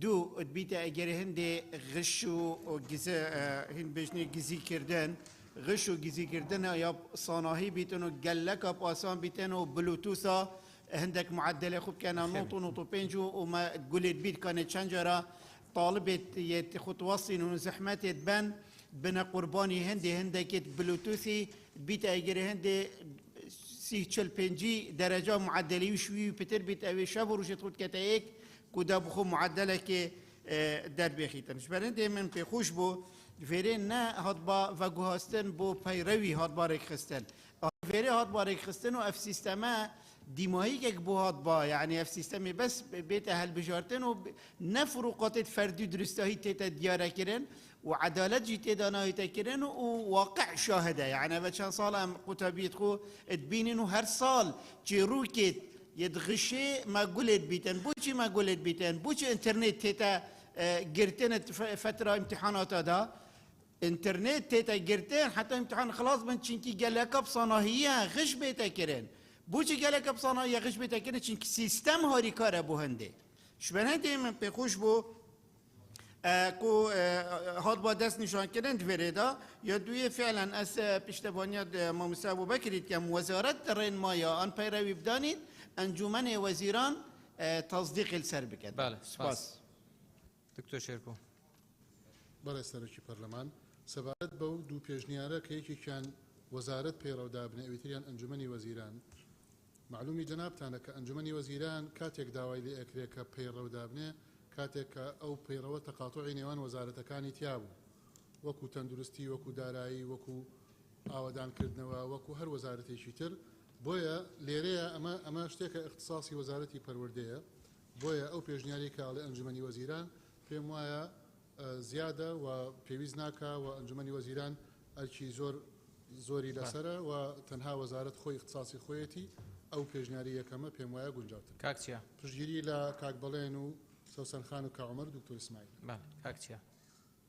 برای سروکی پارلمانی دیرا یکم دا نویسیه که کان اوه که لپروژه که ده هاتوه من پی باش الویر اشارت و ماده و ناف پروژه دا بکت ماده جماره چند برگات چند یا صفحه چند ویر اشارت بد دان بزمن که پروژه لکه یعنی چه ماده یه هر وسا بو خال دو ماهی جب پشتوانیا کاک بالین و سوسن خانه کم زور سپاس.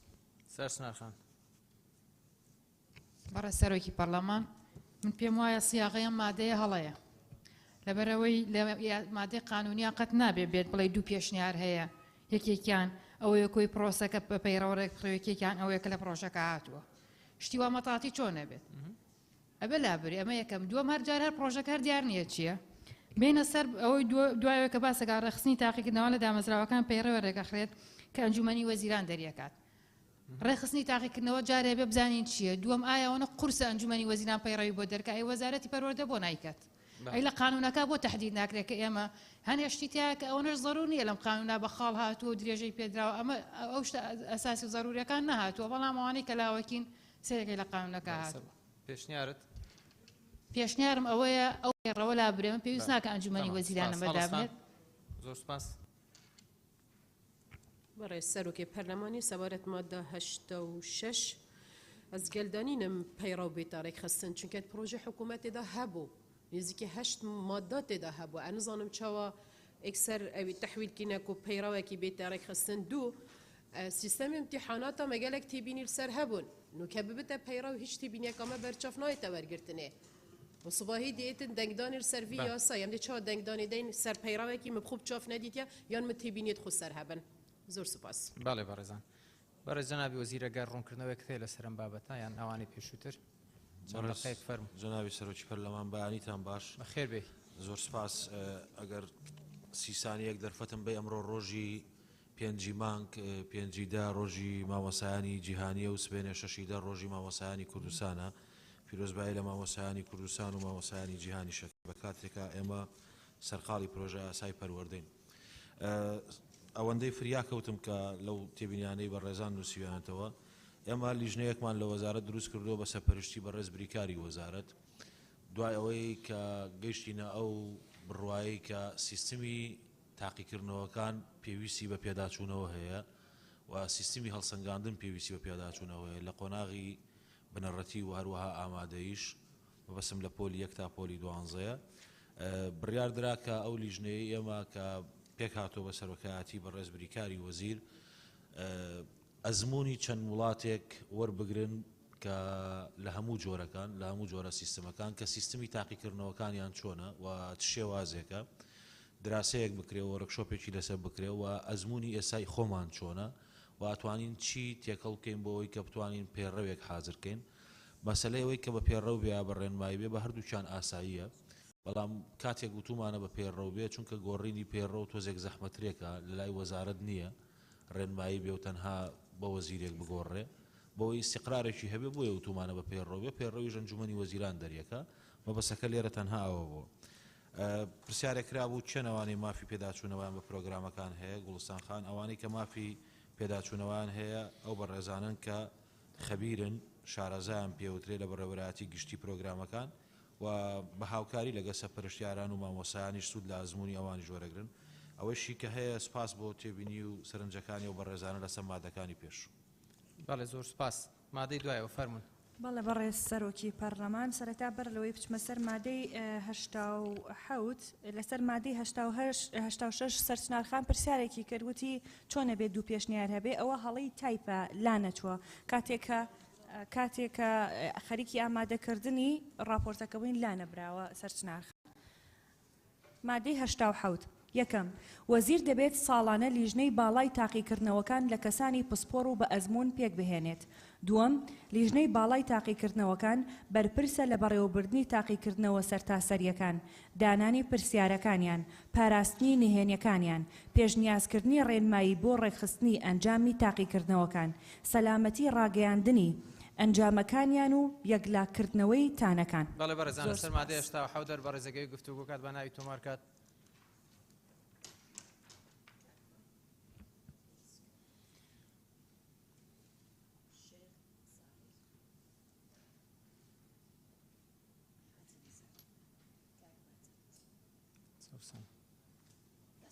سوسنش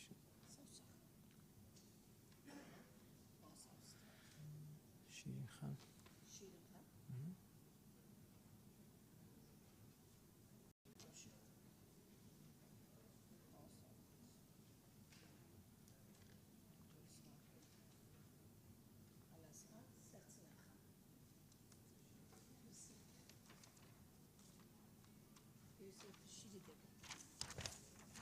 بەڵێ بەڕێزان ئەو بەڕێزانەوە لەسەر مادەی هەشتا و حەوت گفتوگۆکان بریتین لە بەڕێزان کاک مەمەسکەندەر کاک شێخزایار کاک گزار کاک بەرجەت سەوسەنخان کاک عەبدوستار شیرینخان شیرنەبین دکتۆر شێرکۆ مامۆستا عومەر دکتۆر ئیسماعیل هەڵەستان سەرچنارخان.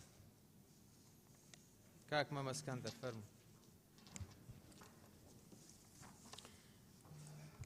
بناوی خدای مازن و دلوان برای سروکی پارلمانی و بدیت نامن گرینگترین ماده نوابی پروژه داد چونکه جارانویسی که دو مندوبون هم قطابی و هم خیزاناوی یا مادی و معنوی هم جیا وزارت و حکومت هرم کردستان جی دستت اولش نده. جبر هنده از بگرینگ بینم دیالوی ماده هنده ایسا به هنده کرن اجبو حالت هر دزر پیکرنا زانیاریه که داد ولش نده چونکی جارانویسی همو خلک کردستان و همو قطاب هم پیوگیره دایا بلا سزات دابه داد یا کرن و او سزاجی برندی علنی به هنده کرن چونکی بۆ هەندێک ئەم شێم ڕێگاوێت دادپەروەریە دروست بکەینەوە بە نامی قوتابیەوە گەلای سپاس.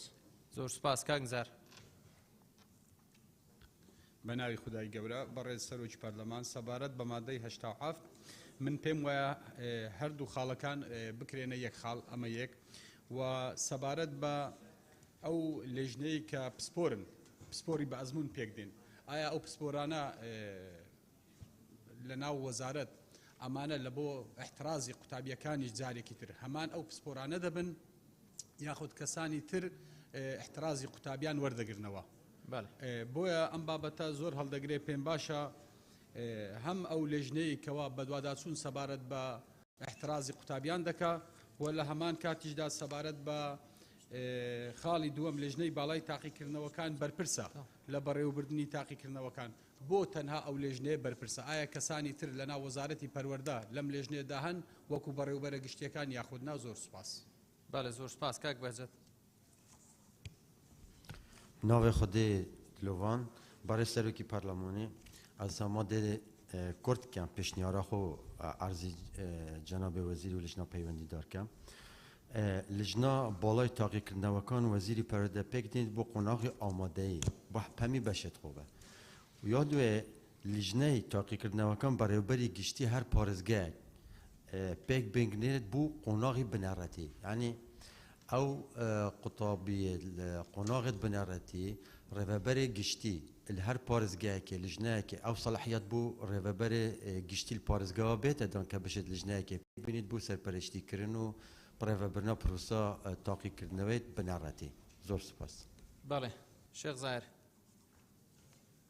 بەڕێ سەرۆکی پەرلەمان مادە هەشتا و حەفت خاڵی یەکەم وەزیر دەبێت سالانە لێژنەی تاقیکردنەوە لە کەسانی پسپۆر بە ئەزمون پێک بێنرێ. ئەم پێشنیار دەکەم ئەو لێژنەیە تەنها بۆ یەک ساڵ ئەندامانی لێژنە بەردەوام بن یعنی ساڵانە بگۆڕێن و زۆر سپاس. سەوسان خان. بەڕای سەرۆکی پارلەمان من پشتیوانی پێشنیاری کاک شێخ زاهر دەکەم وڵا ئەوە ڕاستی بێت لە مادەکانی 84 85 86 یعنی هەندێک هەڵی ڕێزمانی تێدای بەڵام بۆ ئەوەی سوود لە کات وەربگرین من ئاماژەم پێ نەداوە بەڵام زۆر پێویستە لەو یاسایەدا یعنی لێژنەیەکی پسپۆڕی زمانەوانی دابنرێت بۆی بە کۆی یاساکەدا بچێتەوە لە مادەی 78 شانی هەندێک هەڵی تێدایە کە لە بڕگەی یەکەمدا بۆ نمونە پێک بهێنێت لەسەر یەک نووسراوە کە دەبێت جودا بنووسرێەوە هەروەها لە بڕگەی دووەمیش کە دەڵێ لێژنەی باڵای تاقیکردنەوەکان بەرپرسە لە بەڕێوەبردننی تاقیکردنەوە سەرتاسەریەکان دانانی پرسیارەکانیان نهێنیەکانیان ئەمانە پێویست ناکە بەو شێوازە بنووسرێن تەنیا بنووسرێ پرسیارەکان نهێنیەکان و لە کۆتاییشدا ئەنجامەکانیان بکرێتە ئەنجامەکان باشتر دەبێت بۆی زۆر پێویستە ینی پسپۆری زمانێن بە کۆی یاساکەدا بشتەوە بۆ ڕێک بێت زۆر سپاس. شیرین خان.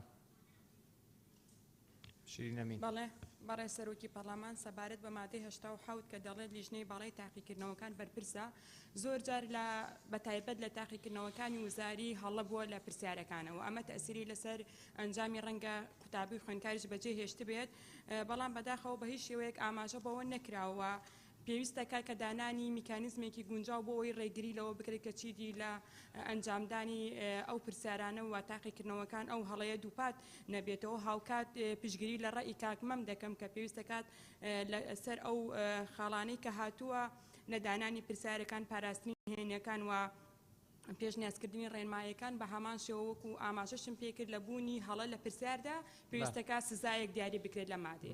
سپاس کامستەر.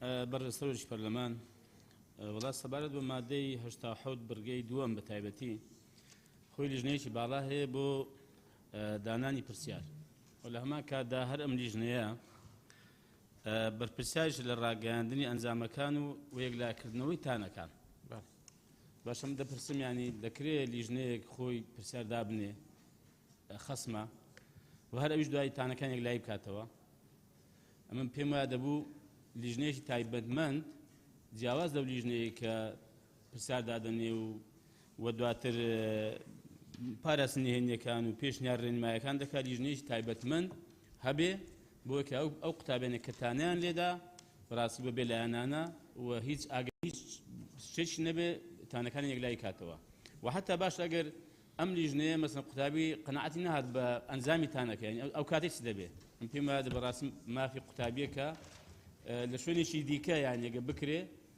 لە شوێنێکی دیکە تانە لێ بدا لە ئەوەش کە یەک ساڵ بمێنێتەوە ئەم لیژنەیە وەڵام پشتگیری پێشنیارەکە کاک شێخ زاهیر و برادرانی کە دەکەم. کاک سۆشێکۆ.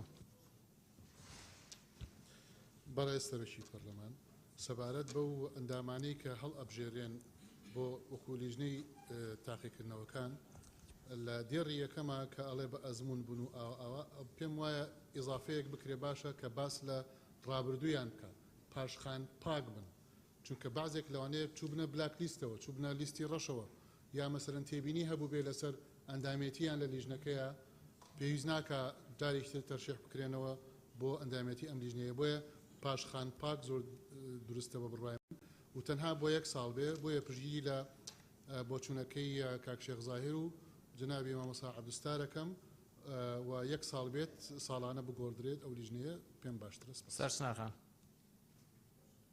ناینووسێ هەڵس خان فەرمو. بەڕێز سەرۆکی پەرلەمانی مادە 78 دووەم 87 ببوورە دووەم لجنا باڵا تاقیکردنا بەرپرسیارە ڕێڤەبرنا تاقیکردنە سەرانسەری دانانە پرسیارە بەس بەحسی وەڵامت نمونەی نەهاتیەکردنێ کامزانین وەڵامت نمونەی دوو جورا تێنە داناتن وەڵامت نمونەی دانەرێ پرسیارێ وەختێ پرسیارە دانتن فرێت کەتن بۆ لجنا باڵا پشتی هینگێ وەختی ڕۆژە ئەمتیحان تێتەکردنێ لجنەیەکە دیتر تێتە پێکینا سەر ئاستێ هەر سێ پارێ هەر چار پارێزگەها نینەرتوانەتن پرسیارە بەرسفت نمونەی یان وەڵامت نمونەی دانن و ئەوەیەکش ئەرکت لجنا باڵا تاقیکردنەیە بەحسی پشکنینە تێنووسە ژینە هاتیەکردنێ کنو کە تێنووسنینە سوما کوێژی ئەرکێکێ لجنا باڵا تاقیکردنە زۆر سپاس. مامۆستا عومەر.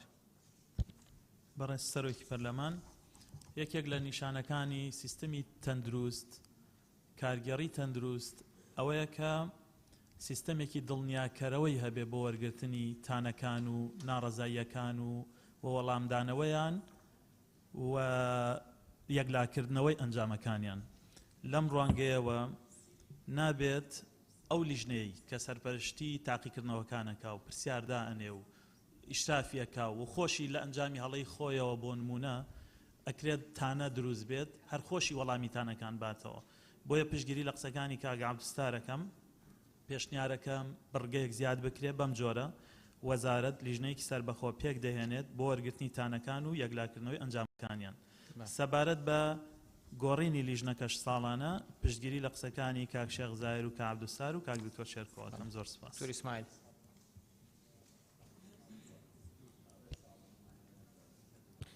بله جناب سروک پارلمانی بجیتن وزیر دەبێت ساڵانە لیژنەی باڵای تاقیکردنەوەکان لە کەسانی بسپۆر و بە ئەزموو پێک بهێنیت مەقسەد پێ ساڵانە ئەمری وەزاری دەربکات یان ساڵانە بێتە گوهرین ئەندامەکان چونکە ممکنە هەندە ئەندام زۆر خبرەیان هەبیتن ئیستیغنا لێ ناکرێتن کو هەموو جار بێتە گوهرین یان ئەگەر ئەمری ویزاری ئەو شتێکی جایە یعنی هەموو ساڵ جارێک ئەمرێک دەربچیتێکە ئەمما هەموو ئەندامەکان بیگۆرن ئەمە شتێکی عملی نییە یان چونکە زۆرمە بۆ دینی وڵات چمە سۆرانی سۆرانی تاف بەێ خاڵە دوێ پشتەوانیا دکتور شێر کوتکەم کو فعلا پێتیڤە خەلفیەکە باش و ماضیەکی باش هەبیتن دیسا پشتەوانیا مامۆستا عومەر عەبدولستار کەم یعنی لیژنەکە تایبەت بۆ تاعنە لێدانانە هەبیتە وەرگریتن کو ئەف لیژنە یاسابی لەسەر مستەوەی عام هەر ئەو نەبنەبێت ئێدەدانان دیسا پشتگیری پشتەوانیا هەلسخانت کەم هەر نفسی لیژنە بەرپرسەش دانانە وەڵامێت نمونەیی و پشکنینە سومایەت قوتابیانە بەژی هەردوو ببێنە ئیزافەکردن دەبزانیت لیژنە پێتیڤە پرۆسسێ ببێت حتا دیماهیکێ و سوپاس. بەڵێ زۆر سپاس بەڕێ جەناب وەزیرەکە لە ماوەی 2 دقە لەسەر جەنابی سەرۆکی پەرلەمان ئەوەی کاک مەم ئاماژەی پێدا لە مادەی 88 مادەی پاش ئەوە هەیە ئەوەی کاک نزار ئامادەی پێدا بەڵێ هەمان لیژنەیە ئەوەی کاک شێخ زاهیر ئاماژەی پێدا مامۆستا ئیسماعیل تەوزیحێکی زیاتری لەسەردا نووسراوە ساڵانە لیژنەکە پێک دێ بەڵام مەرج نییە هەموو ئەندامەکانی لیژنەکە بگۆڕێ ئەگەر هیچ تێبینیەکیان لەسەر نەبێت خیبرایان پیا کردووە ئەزمونیان هەیە لەواچی هەر نەشگۆڕێن بەڕاستی سامە لیژنەیەکمان هەیە ساڵانە دوو بە ڕێزوەفاتیان کردو ڕۆحیان شاد بێ ئەوانی دیکە هیچی نەگۆڕراون سەبارەت بەوەی شیرین خان گوێمان لە دەنگ تەکا کەسانی وەزیر قسەکە سەبارەت بەوەی شیرین خان لیژنەکە میکانیزمی داناوە برای بەڕێز کاک دکتۆر سەیوان سەرۆکی لیژنەکەیە ئەوە 2 ساڵە ئێوە دەبینن کەمترین هەڵەی پرسیار لە پرسیارەکانی تاقیکردنەوەی وزاری هەبووە سەبارەت بەوەی کاک عەبدولستار تێبینیەکەی بەجێیە و منیش بۆ خۆم پشتگیری یەکەم مەبدەیەکی قانونیش هەیە لا يجوز جمع بين الخصم والحكم في شخص واحد ئای ناکرێت لیژنەیەک هەردووە بێ لەبەرەوە دەکرێت دەقێکی بۆ دابڕێژین ئەوەی هەڵسخان ئاماژەی پێدا ئەوەش دروستە کە زیاد بکرێن بابەتی پشکنین هەچەندە وەڵامی نمونەی تۆزێک بابەتێکی تەکنیکیە بەڵام ئەرچی لیژنەکەشە پشکنیم کە سپاس مادەی 88 فەرمون. بەڵێ بەڕێز سەرۆکی پەرلەمان مادەی 88 یەکەم هەر کەسێک دزە بە پرسیاری تاقیکردنەوەکان بکات یا زانیاریان لەبارەوە بدرکێنێت یا مامەڵەی پێوە بکات بە بەدکردن سزا دەدرێت کە لە 3 ساڵ کەمتر نەبێت. دووەم ئەگەر کەسی هاتوو لە بەڕگەی یەکەمی ئەم مادەیە ئەندامی لیژنەی تاقیکردنەوەکان بوو یا تایبەتمەند بوو بە گواستنەوە پاراستن یا هەڵگرتنیان سزاکەی دەبێتە 2 هێندە و بە تاوانی ئابڕوبەر ئەژمار دەکرێت و لە وەزیفەش دەردەکرێت. سێم ئەگەر تاوانبار فەرمانبەری یان کارمەندێکی دیکەی حکوومەت بوو هەمان حکمی بڕگەی دووەمی ئەم مادەی لەسەر جێبەجێ دەکرێت. چوارەم ئەم تاوانە بە تێپەڕبوونی کات سیفەتی تاوانکاری لەدەست نادات. سوپاس. بەڵێ بەرزان لەسەر مادەی 88 بە ڕێزێگەوێت گفتوگۆ کات با دەست بەرز کاتەوە.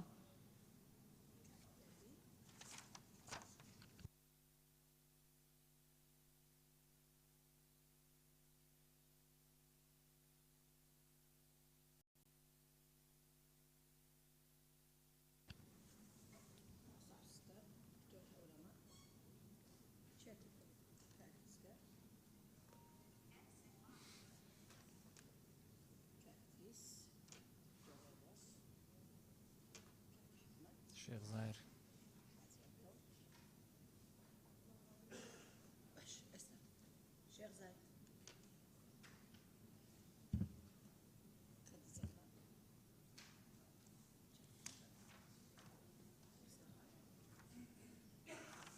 بەڵێ بەڕێزان لەسەر مادەی هێشتاوەش دەم بە ڕێزانەیان و گفتوگۆکان کاک ئیدریس دکتۆر ڕێبوار کاک حکمەت کاک حاجی ئەڵکەوت کاک شێخ زاهر خەدیجە خان کاک عەبدولستار دکتۆر ئۆرەمان کاک ڕزگار مامۆستا عومەر کاک مەمبورهان کاک دیاری کاک تۆر شێرکۆ کاک تۆر محەدی مامۆستا بەکر مامۆساڵس کاک مەمبورهان سەرچنەرخان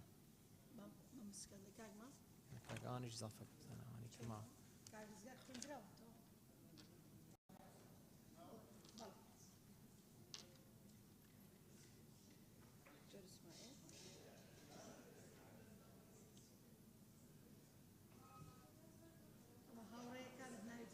مامۆستا عوسمان مامۆستا عوسمان دەیتەوە یەک کامەر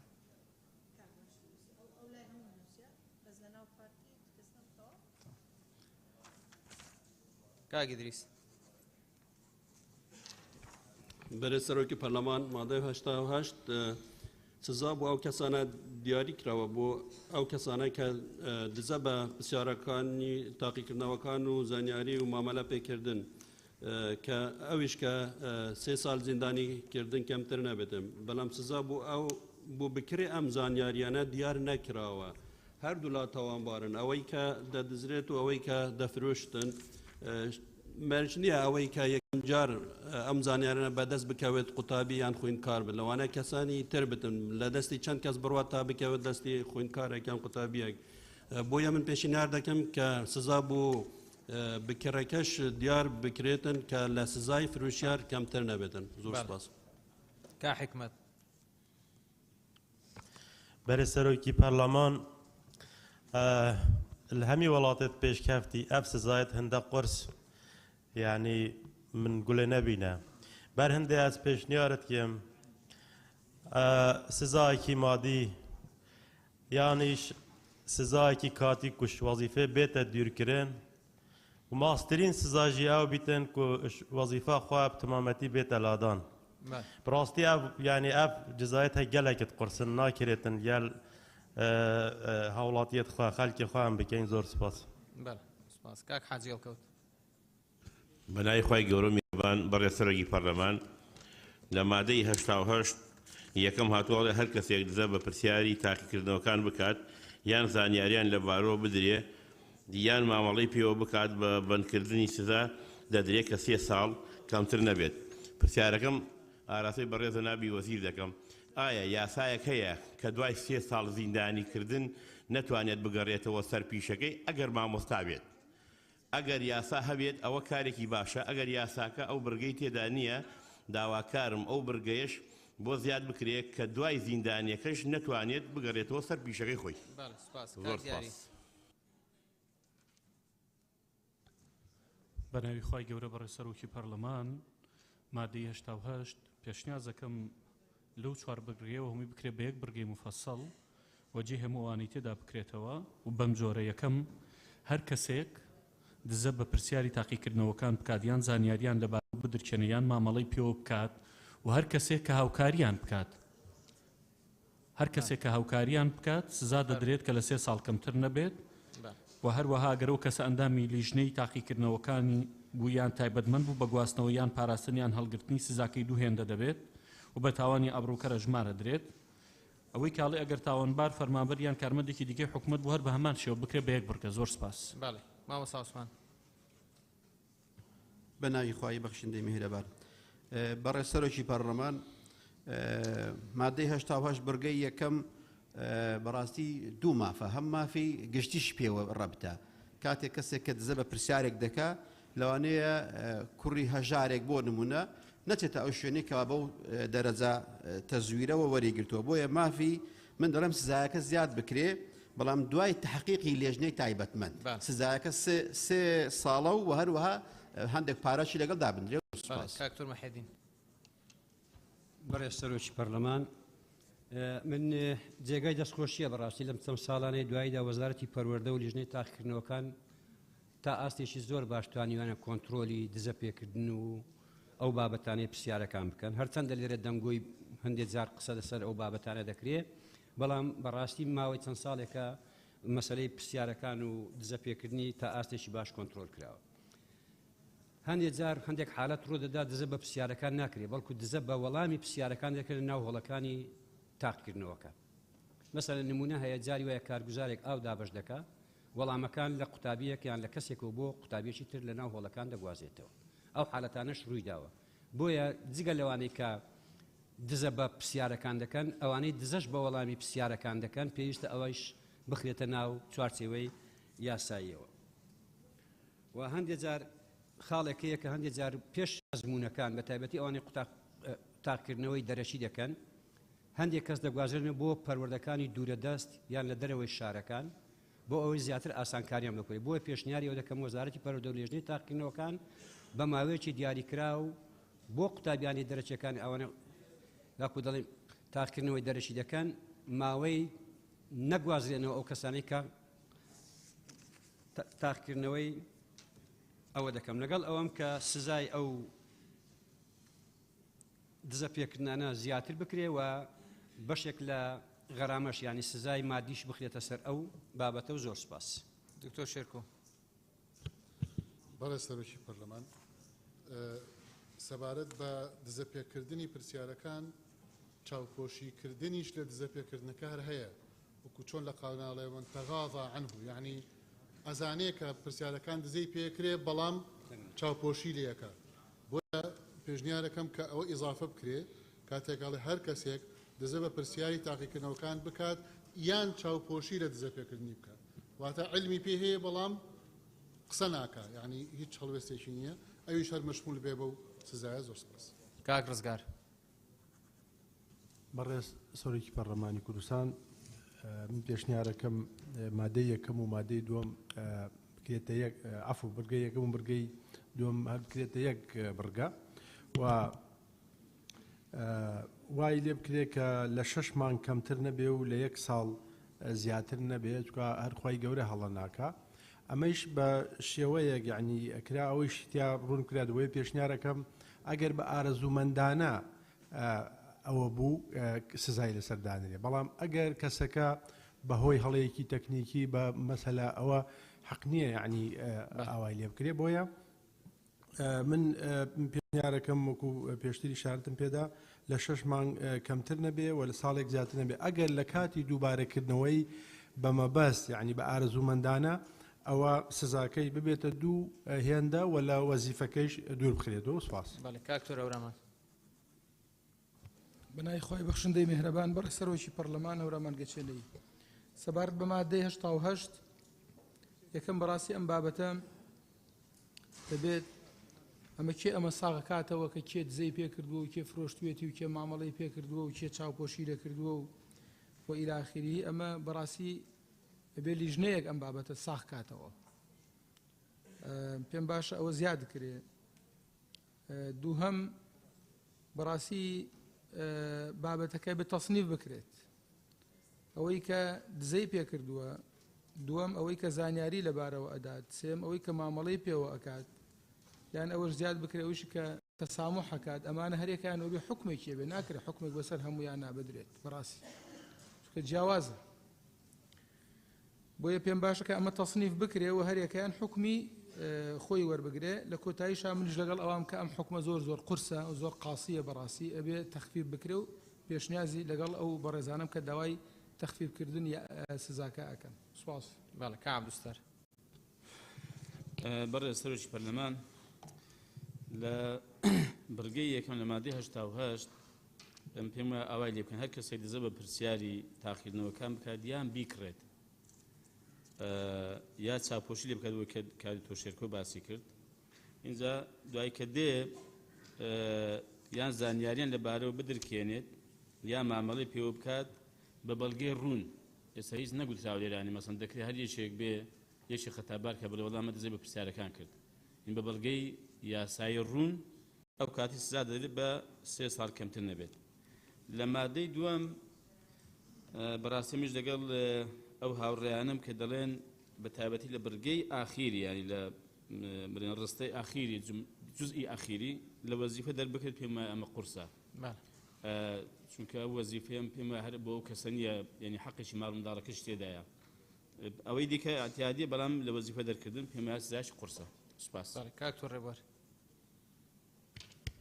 وەڕێ سەرۆکی پەرلەمان پێم وایە مادێکی زۆر زۆر گرنگە لەبەرەوەی پەیوەستە بە نەزاهەت و مزداقیەتی ئەزمونونەکان و نەتیجەی ئەزمونونەکان کە دوجارە گەڕێتەوە بۆ سومعی وەزارەتی پەروەردە بە تایبەتی بۆ لیژنەی باڵای تاقیکردنەوەکان بۆیە من پێشنیارەکەم ئەگەرچی لەم دەقەیە ئاوا هاتووە تەنها ئەوەی کە دزەی بە پرسیارەکانی کردووە سزایەکەی دیاری کراوە بەڵام ئەوەشی کە وەریەگرێ یا دەیکڕێ سزایەکەی دیار نییە بۆ نمونە ئەگەر قوتابیەک یا خوێنکارێک پرسیارەکانی کڕیان بەدەستی گەیشت ئەبێ سزای ئەوەش دیاری بکرێ بەلانی کەم ئەو قوتابیە ئەو خوێنکارە ساڵی خوێندنی بەکەوت و ئەژمار بکرێ چونکە جاری وا هەبووە بینیومانە لە ساڵانی ڕابردوو قوتابیەک یا خوێنکارێک تەنانەت لە سۆشیال میدیا بڵاوی کردوتەوە بە ئاشکرا بۆیە بێ هەردووکی سزایەکەی وەرگرێەوە من لەگەڵەوەم ئەو سزای وەکو خۆی بمێنێتەوە سپاس کاک شێخزایر بەڕێسەر و پەرلەمان مادە 88 من پێشنیارەکەم بڕگەی یەکەم و دووەم و سێم بکرێت یەک بڕگە لەبەرەوەی لێک نزیکن و ئەو سزای کە هاتووە لە بڕگەی دووەم بە تاوانی ئابروبەر ژمار دەکرێت لەگەڵ ئەوەی کە هەر سزایشی تونتر کە لە یاسا بەرکارەکاندا هەیە لەسەری جێبەجێ دەکرێت ئەم واتام بڕگەی هەرسێک بکرێت یەک و ئەمەش بۆ زیاد بکرێت و خاڵی چوارەم وەکو خۆی بمێنێ واتە مادە 88 بکرێتە دوو بڕکە و زۆر سپاس پشتگیری کاکتۆر ڕێبواری شەکەم مادەیە بمێنی وەکو خۆی بەڵێ زۆر سپاس خەتیجە خان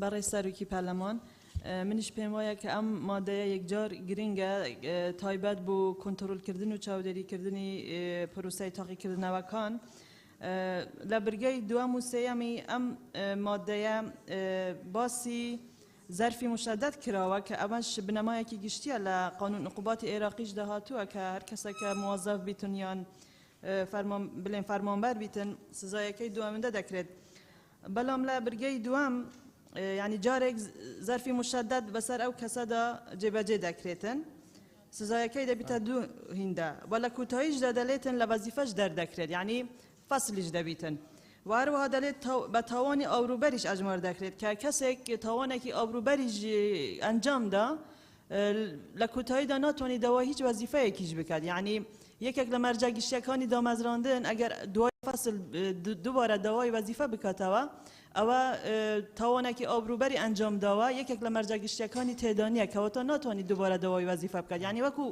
وەکو وایە کە عەزلیش کرابیت هەم فەسلە هەم عەزلە هەم زەرفی مشەدەدە بەسەردا جێبەجێ دەکرێت بەڕاستی ینی توزێک قورسە ئەم سزایە منیش پێم وایە ئەگەر پێداچوونەوەیەک پێ بکرێت ینی ئەو دەرکردن لە وەزیفەیە یان ئەو تاوانی ئەوروبەرە بە شێوازێکی دیکە کە جەنابی وەزیریش لێرەیە یعنی پێداچوونەوەیەک بکرێت باشتر دەبیت سوپاس مامۆستانەجات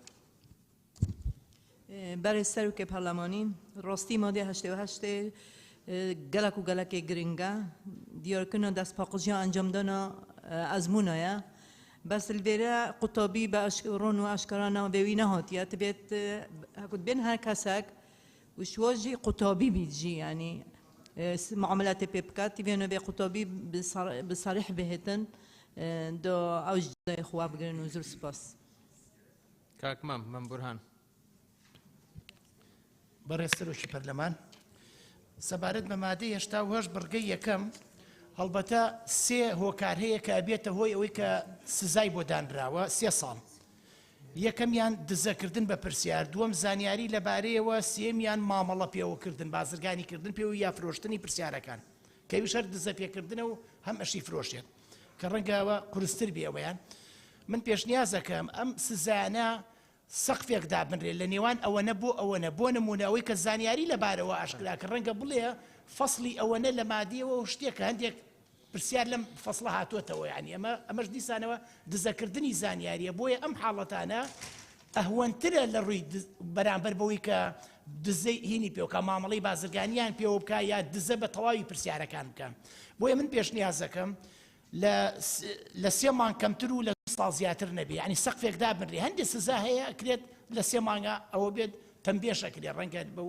قینە ئەوە یەک دوو بەنسبەت بڕگەی دووەمەوە بۆمانی ڕوونکەنەوە تاوانی ئابروبەر و ئەو شتانەی بخرێتە پاڵ مامۆستایەک سەرپەرشتیارێک زانیاریەکی دزە پێکردو یان زانیاری لەبارەوە بڵاوکردێتەوە وەکو تاوانی ئابروبەر بە بڕای من ئەم مەسەلەیە لا ببرێ هەر بڵێ سزاکەی دەبێتە دوێندە و لە وەزیفەش ئەگەر زۆر دووبارە بۆ یا چشتێ لە وەزیفە دەربکرێت مەسەلەی ئابروبەر لا ببرێ باشترە بۆ سومعەی هەم خانەوادەکەی هەم سومعەی کەسەکە خۆشی و زۆر سپاس. مامۆستاڵس. برای سەرۆکی پەرلەمانی سەبارەت مادە 88 سێ تشتت هاتین تەسریبە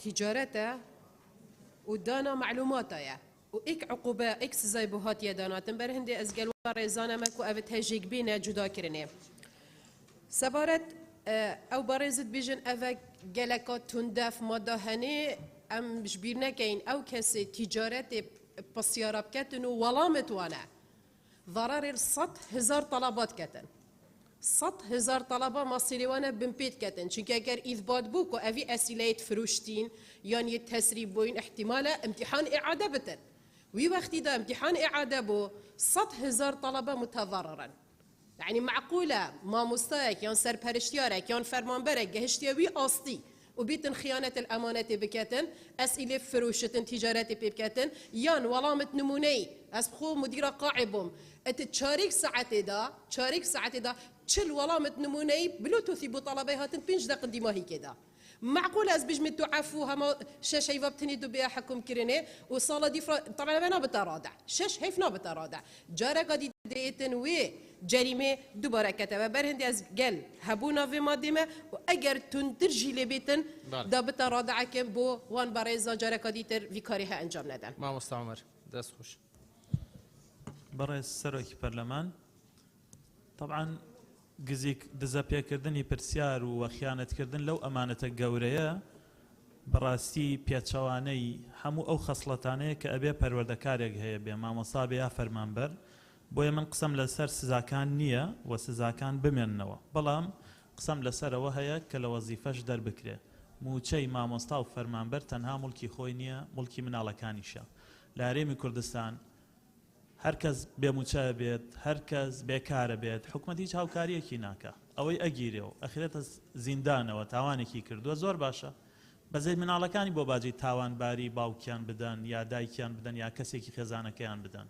حکومەت هاوکاری ئەوانش ناکە لێرەش من پێم وایە ئەمە ڕێک نانبڕینی مناڵەکانی شێتی بۆیە ئاوای لێ بکرێ ڕەوانەی خانشینی بکرێت ئەگەر 15 ساڵ خزمەتی هەبوو لانی کە مامۆسایەک لە تەمەنی 6 ساڵیایە فەرمانبەرێک ئەم خیانەتەی لێ ئەوەشێتەوە لە تەمەنی 6 ساڵیا چۆن نەتوانێت بچێت کارکاگەر لە وەزیفەکەش دەربکرێت بۆیە بە ئیجباری ڕەوانەی خانشینی بکرێت ئەمەش پشتگیریە لە قسەکانی کاگێرش لەو بڕگەیە کا عەبدولستار لەو بڕگەیە خەدیجە خان و کاگمەم لەو بڕگەیە و زۆر سپاس سەرسانخان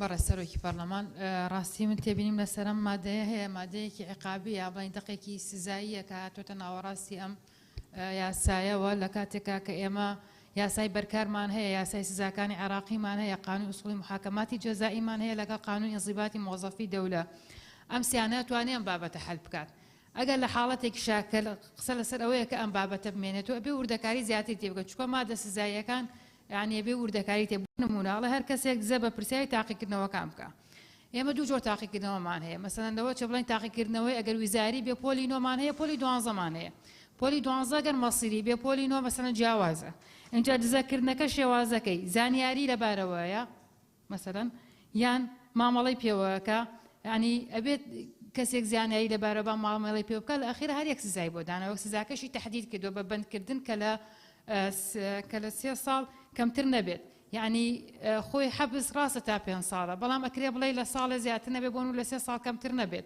لەگەڵی شاغەرامەی بۆ دابنێت چکە کاتێکە ئەوە چتە ناو دادگای تایبەتمەندەوە ئیتر ئەوە سەلاحیەتە درێ بە قازی یعنی تۆ حەسری دەسەڵاتی قازی ناکەی بە پێی کەیسەکە کەیس بۆ کەیس جیاوازە یعنی ئەبێ لێرە ئەو دەسەڵاتە بهێڵێتەوە بۆ قازی هەم بە عقوباتی مالی بێ هەم بە عقوباتی بەدەنی بێ هەم بە شێوازی جەریمەکە بێ کە چۆن کراوە لەسەر ئەو ئەساسە عقوبەدا بنێنەک ئەوەی کە هەمووی بە یەک شێواز مامەڵەی پێوە بکە خاڵی دووەمیشە کە جەرائیمی مخلە بشەرف تەمان خۆمان ئەزانین ئەگەر ئابروبەر بێ ئەکسەر ئەچێتەوە بۆ عەزل ئایا لە کاری دووبارەکردنەوە من لەگەڵ ئەم یانێزام تاوانێکی خە بەس وەکوتم ئەم تەصنیفاتانە و ئایا ئەبێ وردەکاری تری تیا بکرێ ئەمە بکرێ بە جرائمی مخلە بشارەف و دوایە سەری لە عەزدەوە دەربچێت یانە مەسەڵەش قسەیەکی ترە بڕگەی چوارەم لە ئەڵێ ئەم تاوانە بە تێپەڕبوونی کا سیفەتی تاوانکایی لە دەست نادات عدم التقادم بەرە سەرۆکی پەرلەمان باسی تەقادم بۆ حەقی مەدەنیە بۆ حەقی جەزائی نییە ئەمە لێرە باسی جەزائیە حەقی مەدەنی تەقادمی تیا نەک جەزائی لەبەرەوە ئەو بڕگەیە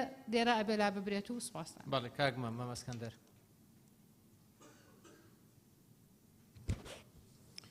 بەناوی خۆی گەورە بەرەی سەرۆکی پەرلەمان لە مۆدەی 1970 کە پێشنیاری ئەوەم کرد سزا لێرەدا هەبێتن بۆ ئەوەیە چونکە ئەم لیژنەیە تایبەتە بەرپرسەتیەتی دیارە خەلکی تر لە مۆدەی 1970 ئەو مەسئولیەتەیان نییە یعنی ئەمە لە مۆدەی 1970 ئەم سزانە بوو هەموو خەلکە بوو فەرمانبەرێکی حکوومەتە هی وەزارەتە بوو کاربەدەستێکە بۆ قوتابیەکێ بۆ هەوڵاتیەکێ بۆ هەمویانە دەمویست لە مۆدەی 1970 هەندێک سزای تونتر هەبێن کە تایبەتە بەوانەی کە دەبێ پاراستنی نهێنی ئەو پرسیارانە بگرێتن لە مۆدەی 1970 باسی ئەو کەسانە نەکراوە کە کریارە مەسەلەن ئێستا خەڵک بوویە فروشتن بەشت دەکرێت چونکە کریاری هەیە ئەبێ سزای بۆ ئەوانەش دیار کرد پشتگیری لە هەموو ئەو هەواڵانە دەکەم کە باسی ئەوەش دەکەن کە ئەوەی پرسیاریش دەکرێت و بەدوای دەگەرێتن سزا بدرێت هەرچەندە لە مۆدەی 85 لە بەرگەی سێم باسی گزیکردن و ئەمە کراوە کە بەر پەیڕەوێک ڕێک دەخرێتن بەڵام لێرەدا ئاماژە پێ بکرێتن بۆ ئەوەی ڕوون و وازەحتر بێت باشتر دەبێت سپاس مامۆستا بەکر بەڕێ سەرۆکی پەرلەمان من چوار تێبینیم هەیە تێبینی یەکەم هەرچەندە لە بەرگەی دووەمی مادەی 1970 باسی تاقیکردنەوەی سەرتاسەری کردووە لە بەرگەی یەکەمیشە هەر کەسێک دزە بە پرسیاری تاقیکردنەوە تاسەریەکان بکات واتە ئەوە ئیزافە بکرێتەوانێ بۆی جیاکرێتەوە لە تاقیکردنەوەکانی تر بەرگەی دووەم ئەم سزایە من لەگەڵیدام بەڵام ئەم سزایە ئایا ئێمە وەکو کەتن وەکو جونح یان وەکو تاوان وەکو جینایە مامەڵی لەگەڵاکەین چونکە 3 ساڵ خۆتە کەمتر نەبێت دەچێتە قاڵبی جون حەوانێ ئەگەر ئەقسای سزاکە دیاری نەکراوە ئایا ئێمە ئەم سزایە بە تاوان لە قەڵەمە دەین یاخود بە کەتن ئەوەی بەرگەی چوارەم پشتگیری سەرچنارخان یەکەم هەرچەندە تەئکیدی مؤکەدەیەکە لەبەر خطورەتی ئەم تاوانە کە ساڵانە دڵا ڕاوچێ بۆ هەزاران خوێندکار دروست دەکات بەڵام من پێم باشە پڕگەی پێنجەمیش زیاد بکرێ بۆ ئەو کەسانی کە ئەم دڵە ڕاوکەیە بڵاوەکەنەوە بێ ئەوەی بەڵگەیەکیان بەدەستەوە بێت یانی ئایا ئەو کەسانش هەمان تاوانبار نین کە هاوڵاتیان من هەر تاوانە چونکە تەسیر و کاریگەری خۆی هەیە لەسەر ڕەوشی تاقیکردنەوەکان بۆیە پێم باشە بکرێت بە بەرگەی پێنجەم سپاس کاک فەیسەڵ بەناوی خودای گەورە و میرەبان بەڕێ سەرۆکی پەرلەمان مادەی 1970 یەکەم ئەوە دژ بە دەقەکانی یاسای سزادانی عێراقی ژمارە 111 ساڵی 1969 نییە ئەگەر نییە 3 ساڵ واقعی نییە بیکەن بە ماوەیەک واقعی بێت کۆتاییەکەشی دیاری نەکراوە تا چەند ساڵ پشگیری لە قسەکانی سەرچنارخان و کاگە بەکر دەکەم کاکتۆر ئیسماعیل بەڵێ جەنابێ سەرۆکی پەرلەمانی وەکو پرسیارێکیش جەنابی وەزیری و لژنێژی ئەرێ ئەڤە بەحسی هەمی تاقیکردنانە یانژی بەس یەت ویزارینە نیشتیمانینە یعنی فێت بێتە دیارەکردن چونکە تاقیکردن گەلەکەن یعنی خوش سەرەتایی تین حتا دیمایێکی تاقیکردنی ئەگەر ئەڤە بۆ هەمیا بیتەن ڕاستی گەلەکە دژوارە ئەگەر بەس بۆ یەت ویزاریە بن از دستخوشی الوزارت دیم دستخوشی لجنت دیم که اف ماده اینایت بره داد چونکی ما فی نزدیکی 100,000 وچر بیت پترجی قطابیات تیتا پاراستن به ماده که رادعه حقیقتا بوهنده کس نکویتت و خلطیه دا فدستخوشی بود کم بس به بسیاری که تأکید بحثی همی تحقیق چونکه اف عام هاتی گشت یا هاتی اگه وصل بیتن اگه الابتدایی داجی که تشتكي وصاكر بيت نفسي حكمي بدان نسار ويادي بسيارة دي وشوري حق التقادم مقصد يعني أثر رجعي دي هيدا كرن أجر أف دي دار كفت أف ياسا دار كفت أثر رجعي أبي تعطينا جرتن دهێنا عقوبەکردن نهێنا عقوبەکردن سوپاس. بەڵێ زۆر سپاس بەڕێز جەنابی وەزیرەکە لە ماوەی 2-3 دقەیەکە وەڵامەکان بیتەوە فەرموو. زۆر سپاس جەنابی سەرۆکی پەرلەمان بابەتەکە گرنگ بوو. دەمەوێت ئاماژە بۆ بکەم لە کوردستان هیچ دقێکی قانونی نییە کە مامەڵە بکە لەگەڵ بابەتی دزەپێکردنی سوالەکان مامەڵە پێکردنی لەلایەن هەر کەسێکەوە بێ. لە عێراقا قەرارێکی تەشریعی هەیە قەراری ڕقم 132 ساڵی 1996 مەجلیسی قیادەی سەورەی منحل کە ئەم قەرارەش لە عێراقا لە ساڵی 2000 تعلیق کراوە. مشەڕعی عێراقی ئەو کاتە دایناوە کە لە ساڵێک زیاتر نەبێ بۆ کەسانی کە دزە بە پرسیارەکانەکەن، بەڵام ئەگەر هاتوو ئەندامانی لیژنەی تاقیکردنەوەکان بوون بۆیان هەیە تا 7 ساڵ عقوبە بدرێن، تا 7 ساڵ عقوبە بدرێن کە لەو ماوەی ئەخیر لە عێراق الحەمدولله ئێمە لە کوردستان پرسیارمان پێش تاقیکردنەوە کەشف نەبووە و دزەی پێ نەکراوە. بەڵام لە ناو تاقیکردنەوەکان کە هەموو قوتابێکێتە ژوورەوە قوتابی گزیەکە لە هەموو شوێنێک گزی هەیە، بەڵام ئیجراعاتەکانی ئێمە زۆر توندن بۆ زەوتکردنیان ئەمان بابەتێکی کێ. بەڕێزێک فەرمووی ئەمە بکرێتە پارە، ئەگەر بکرێتە پارە دەوڵەمەندێک دەتوانێت پارە بدا بەڕاستی و ئەگەر مەبەستی بێ قۆپی بکە ئەتوانێت لێ دەرباز بێ پارە بدا، لەبەرەوە نابێ بکرێتە پارە. بۆچی ئەو سزایە دەبێ عەزل بێ؟ لەبەرەوەی بە گوێرەی قانونی انضباطی موظفینی دەوڵەی ساڵی 1991 مادەی 8 سزای عەزل سێ حاڵەتی بۆ دیاری کراوە. هەر کەسێک جەریمەیە بکە زەرەر لە مەسلحەتی عامبا لە ئەسنای وەزیفەکەی عەزل دەکرێت. سێ حاڵەتی عەزل هەیە کە مۆزەفی تیا عەزل دەکرێت و عەزلیش ناگەڕێتەوە بۆ وەزیفە. ئایا ئەمە زەرەر لە مەسلحەتی عامە نایە؟ بەڵام بە دڵنیایی زەرەر لە مەسلحەتی عامەیە. لەبەر ئەوە پێویستە کە سزاکە عەزل بێ، چونکە ئەوە مطابقی قانونی انضباطی موظفینی دەولێ. مامۆستا فەرمووی بۆچی ئەمە تاوانی ئابڕووبەر بێ؟ بەڕێزان ئەوە مشەڕع ئەمەی سەلماندوو کە تاوانی ئابڕووبەرە. من دوێنە لێرە شەرحم کرد مادەی 111 لە قانونی عقوباتی عراقی ساڵی 69 باز لەواکە ئەڵێ تاوانی ئابڕووبەر جەرائم مخلة بالشرف بریتە لە سەریقا، بریتە لە اختلاس، بریتە لە ڕەشوە، بریتە لە احتیال، بریتە لە خیانە فی الأمانة. ئەمە خیانەتە لە ئەمانەت، ئەمە ئەو بوعدانە کە خیانەتە لە ئەمانەت. کاک عومەر گوڵپی دەڵێ بۆ دەربکرێت لە وەزیفە، وەڵامی ئەوەم دایەوە کە مطابقی قانونی انضباطی موظفینی دەولە مادەی 8 ئاماژەی پێداوە. کاک ئەبوبەکر ئاماژەی بۆدا ئەمە جەریمەیە یا جونحە؟ خۆی هەمویان جەریمەن، مخالفەش جەریمەیە، جەریمە تەوزیعەوێ بەسەر جینایەت جونح مخالفە. بەڵێ تاوان بەڵێ اینجا بەڵێ کاک ئەبوبەکر جەریمەیە بۆ لەبەرەوەی بە گوێرەی مشەڕعی عراقی بنیانی ئەرکانی جەریمەی تیا جێبەجێبێ کە بریتە لە ڕوکنەکانی مادی معنەوی و نەفسی. ئەم هەموو ڕوکنانە لەمە جێبەجێ بێ. وەختی خۆشی مشەڕعی عراقی لە ساڵی 96 ئەمەی داناوە. سەسنارخان فەرمووی عدم تەقادم لە قانونی جینایی نیە، لە مەدەنیە. عدم تەقادم خۆی لە قانونی جینایی هەیە بەڕاستی. عدم تەقادم واتە هەر چەندێک فترەی زەمەنی بەسەر ئەو جەریمە تێپەڕی بێ. ئەگەر ئەم ساڵ یەکێک دزەی بە پرسیارەکان کردبێت 2 ساڵی کە تۆ بزانی کە ئەم کەسە دزەی بە پرسیارەکان کردووە حەقی ئەوەت هەیە قانونیەن مرافعە بکەیت لە قەزا. و ئەمە لە هەموو نەک قانونی جینایی داخلی لە قانونی جینایی دەولی لە ئیتیفاقی عدم التقادم في جرائم الحرب ساڵی 1968 هاتووە بۆ جەرایمەکان. مامۆستا ئیسماعیل فەرمووی ئەو تێبینیەکی جوان بوو دەبێت جیا بکرێتەوە بەڕاستی. ئەوەی فەرمووی ئایا بۆ هەموو تاقیکردنەوەکانە بەم سیغەی ئێستا بڵێ بۆ هەموو تاقیکردنەوەکانە ئەگەر بمانەوێت جەنابتان مشەڕعن دەتوانن تاقیکردنەوە گشتیەکان و نیشتیمانی جیا بکەنەوە لە تاقیکردنەوەکانی ئاسایی ناو قوتابخانەکان. زۆر سپاس. زۆر سپاس. مادەی دوایەوە بەڕێزان فەرموون. مادەی 89. بەڕێز سەرۆکی پەرلەمانی تەوەری 14 پشتڕاستکردنەوەی بەڵگەنامەی دەرچوون. مادەی 89 یەکەم پێویستە بەڕێوەبەرایەتی پەروەردە بەبێ بەرامبەر بەڵگەنامەی دەرچوون لە کاتی بەکارهێنانی لە ناو وڵاتدا پشتڕاست بکات. دووەم ئەرکی وەزارەتە بەرامبەر بە ڕەسمێک بەڵگەنامەی دەرچوون لە کاتی بردننی بوو دەرەوەی وڵات پشتڕاست بکات. بەڵێ بەڕێزان لەسەر مادەی کەس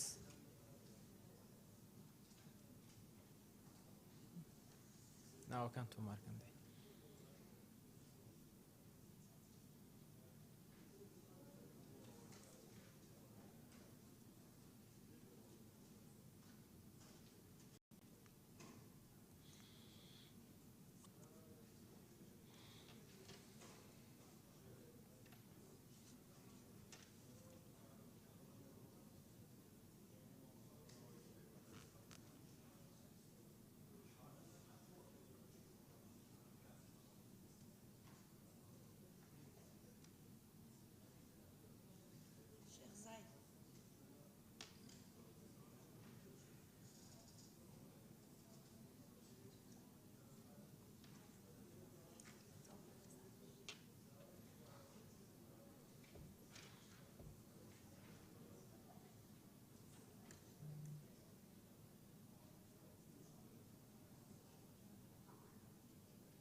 بەڵێ بەڕێزانە و بەڕێزانەوە لەسەر ئەم مادەی گفتوگۆ کەم بریتین لە بەڕێزان مامۆستا بەکر سەرسەرخان دکتۆر ئیسماعیل مامۆستا عومەر بەدرێخان ڕووپاخان کاک مسلم کاک مەلا ناسر دکتۆر شایان کاک داوان کاک تۆڕێبار کاک حاجی سەفین کاک سەروان کاک چیاک سەوسان خان مامۆستا وەیسی ڕۆبینەخان مامۆستا بەکر فەرمو بەڕێز سەرۆکی پەرلەمان من تەنها سیاغەیە پشڕاست نا ڕاستاندنە ینی ڕاستاندنە ئەوە خۆی وەکو تەصدیق زۆر سپاس لە هەردوو بەرگەکەیە بکرێت بە ڕاستاندن. بەڵێ زۆر سپاس بەدرێخان. بەڵێ بەڕێز سەرۆکی پەرلەمان سەبارەت بە مادە 89 بڕگەی دووەم ئەرکی وەزارەتە بەرامبەر بە ڕسمێک بەڵگەنامەی دەرچوون لە کاتی بردننی بۆ دەرەوەی وڵات پشڕاست بکاتەوە. ئەو ڕسمە بۆ دیاری نەکراوە پرسیارە بۆ جەنابی وەزیر. زۆر سپاس. دکتۆرە شایان. بەڕێز سەرۆکی پەرلەمان شایان کاکە ساڵح ئەوە تەوەری چوارەمە نەک چواردەیەم ڕاست بکرێتەوە بێ زەحمەت. سپاس.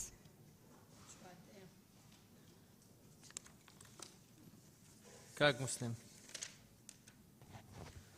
بەڕێز سەرۆکی پەرلەمان سەبارەت بە ناونیشانەکە پشتگیری لە مامۆستا بەکرەکەم سەبارەت بە بڕگەی دووەمی مادەی 89 پێویستە ئەو ڕسمەی کە دیاری کراوە بۆ ڕاستاندنی بڕوانامەکە پێویستە دیاری بکرێت چەندە. زۆر سپاس. کاک داوان. بەڕێز سەرۆکی پەرلەمان سەبارەت بە مادەی 89 بڕگەی دووەم یعنی یەک کارە لە دوو وەزارەتی جیاوازە بە دوو ئالێتی جیاواز ئەمە هی نەکرێ ینی جێبەجێ بۆ نمونە لە وەزارەتی خوێندنی باڵا بەبێ پاڵپشتی قانونی لە کاتی وەرگرتنی بڕوانامەکانە ڕسوماتێک وەرەگرێت بەو ڕسوماتەش زۆرە بەڵام ئێستا ئێمە پاڵپشتی قانونی بۆی ئەوەکەین یعنی دەرەکەین بەبێ ئەوەی دیاری کرابێ وە دیاریش بێکێ ئەم ڕسوماتە دیاریەکە هەردووسراوە ئەرکی وەزارەتە بەرامبەر بە ڕسمێک بەڵگەنامەی دەرچوون واتە ئەرکی وەزارەتە بەڵگەنامەکە بەرامبەر بە ڕسمێ ڕسمەکەی چێ دیاریەکە بۆ بڕەکەشی سەقفێک دابندێ ڕاستە دۆلار دینار بەهاکەی ئەگۆڕێ بەڵام سەقفێکی بۆ دابردێەوە مایی ئەوەش بێ لە کاتی گۆڕانکاریە دەستکاری بکرێت. زۆر زۆر سپاس. کاک سەروان. بە ناوی خدای گەورە میرەبان من پشتگیری پێشنیارەکەی بەدریەخان دەکەم لەسەر شیکردنەوە لەسەر ڕسمێک ئەگەر وەزیری پەروەردە دواتر تەوزیحێک بدات. سپاس. کاک تۆڕێبەر. وەڕێز سەرۆکی پەرلەمان وڵاتێکی وەکو ئوردن ڕسمەکانی جیا کردوتەوە لەسەر بەڵگەنامەکان تایبەتی بەڵگەنامانەی کە لە بواری پەروەردە و لە بواری خوێندنی باڵا درێن یەکیشیان بۆ وافدینە بۆ وافدین هەم بەڵگەنامەکان بۆ ناوخۆش ڕسمێک وەرەگیرێ بۆ وافدین بە هەردووکیچ باتە دەرەوە چ باتە ناوخۆ بەڵام بۆ هاوڵاتیانی خۆیان تەنها ئەوەی کە باتە دەرەوە بەڵگەنامەکان ڕسمەکە وەرەگرێ. من لێرە دەمەوێت ئەوە بڵێم کە پێویستە فقڕێک ئاماژ ئیزافە بکرێ بۆ ئەو هاوڵات با بڵێن خەڵکانی ئەجانب کە لاریمی کوردستان بۆ نمونە بەڵگەنامەیەکی وەزارەتی پەروەردەیان پێبێ بۆ ئەمانیش پێویستە بە پارەبێ ئیسافای پێ بکرێ. ئەوی تێکرد ئەو ڕسمە چەنە ئەگە دیاری بکرێ باشەوە ئەگەر وشەی کوردی بەرامبەر بە وشەی عەرەبی ڕسم هەبێ ئاماژەی پێ بکرێ باشترە. سپاس. سپاس. کاک مەلاوسی. بەڕێز سەرۆکی پەرلەمان سەبارەت بە مادەی 89 پرسیارێکم هەیە لە بەڕێز وەزیری پەروەردە ئایا بەڵگەنامەی دەرچوون لە وەزارەتی پەروەردە چەند جار دەردەچیت؟ ئەوەی تریش من هاوڕێ ئەو بەڕێزانم کە داوای دیاریکردنی ڕسمێک دەکەن ئەم پێم باشە بکرێت دووەم ئەرچی وەزارەتە بەرامبەر بە ڕسمێک کە وەزارەت دیاری دەکرێت یاخود بەڕێنماییەک دیاری دەکرێت و زۆر سپاس. کاک حاجی سەفین. بەڕێز سەرۆکی پەرلەمان مادەی 89 منیش لەگەڵ پشتگیری ئەو برادەرانە دەکەم کە ئەو ڕسمە چۆنە و دیاری بکرێتن پشتگیری بەدرێخان کاک مسلیم کاک سەروان کاک دکتۆر ڕێبوار کاک مەلاوەیسی دەکەم. سپاس. ڕۆبینەخان. بەڵێ سەرۆکی پەرلەمان مادە 89 پێویستە بەرەوبەرەتی پەروەردە بەبێ بەرامبەر بەڵگەنامە دەرچوو تەصدیق بکەتن.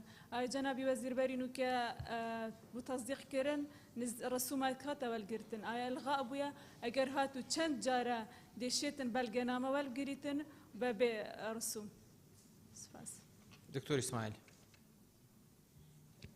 بەڵێ جەنابی سەرۆکی پەرلەمانی دەستپێکی پشتگیری مامۆستا بۆ بەکردیان بۆوان هەردوو پەیوە ڕاستاندن شینە پشت ڕاستکردن دروسترە یا دوێ بۆ ڕسمێک ئەگەر مەقسەد ڕسمێک پول بیت یعنی طابعێک بیت بێتە لێدان ئەو پول ئەکید پێتویە پیاسایی هات بێتە ڕێکخستن پشبەرن دێت بژین بە ڕسمێک بیت دیف یاسایەت بەرکارکردی بێتە ئیزافەکردن و دیف ئەو قانونێت معمول بهیت وێرێداد هێتە چارەسەرکردن سوپاس مامۆستا عومەر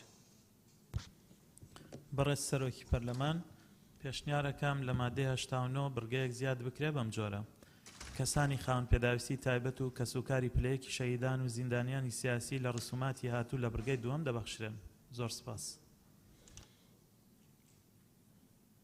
کاک مەلا ناسر بەناوی خی گەورە و میهرەبان بەڕێز سەرۆکی پەرلەمان پشتڕاستکردنەوەی بەڵگەنامەی دەرچوون مادەی 89 سەبارەت بە بەرگەی دووەم ئەرکی وەزارەتە بەرامبەر بە ڕسمێک بەڵگەنامەی دەرچوون لە کاتی بردننی بۆ دەرەوەی وڵات پشتڕاست بکات بۆیە پێویستە وەزارەت ئەو ڕسمە دیاری بکات و جیاوازی بێت لە نێوان مەسەلەن نۆی بنەڕەتی و دوانزەی ئامادەیت لەبەر ئەوەی وەزارەتی پەروەردە تەنها هەتاوەکو دوانزەی ئامادەیە ئەو هینە دیاری بکات زۆر سوپاس ئەو بڕە ڕووپاکان بەڕێز سەرۆکی پەرلەمان منیش لە مادە 89 بۆ ناو نیشانەکەی پشتگیری لە قسەکانی مامۆستا ئەبوبەکر کاک موسلیم دەکەم و بۆ بڕگە دووەم پشتگیری لە قسەکانی بەدریخان کاک موسلیم کاک مەلا ناسر دەکەم کە ئەو ڕسمە دیاری بکرێەوەم و بە ڕێزانەی کە داوایان کرد کاک چیە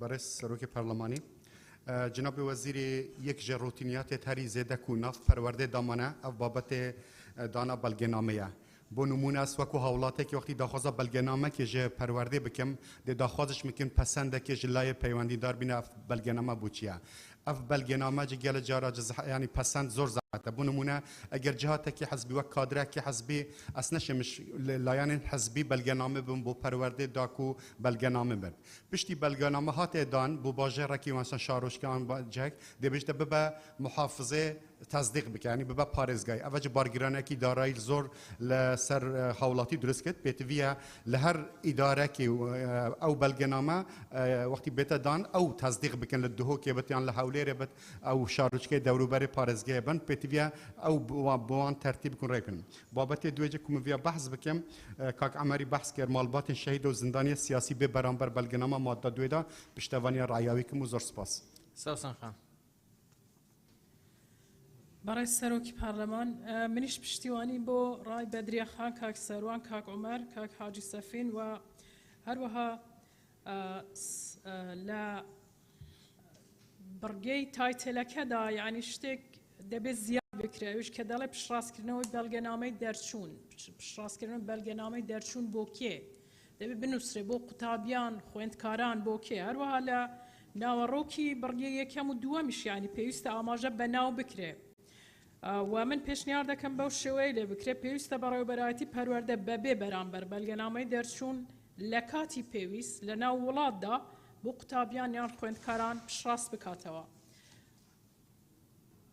زۆر سپاس کاکمەم مەمبوران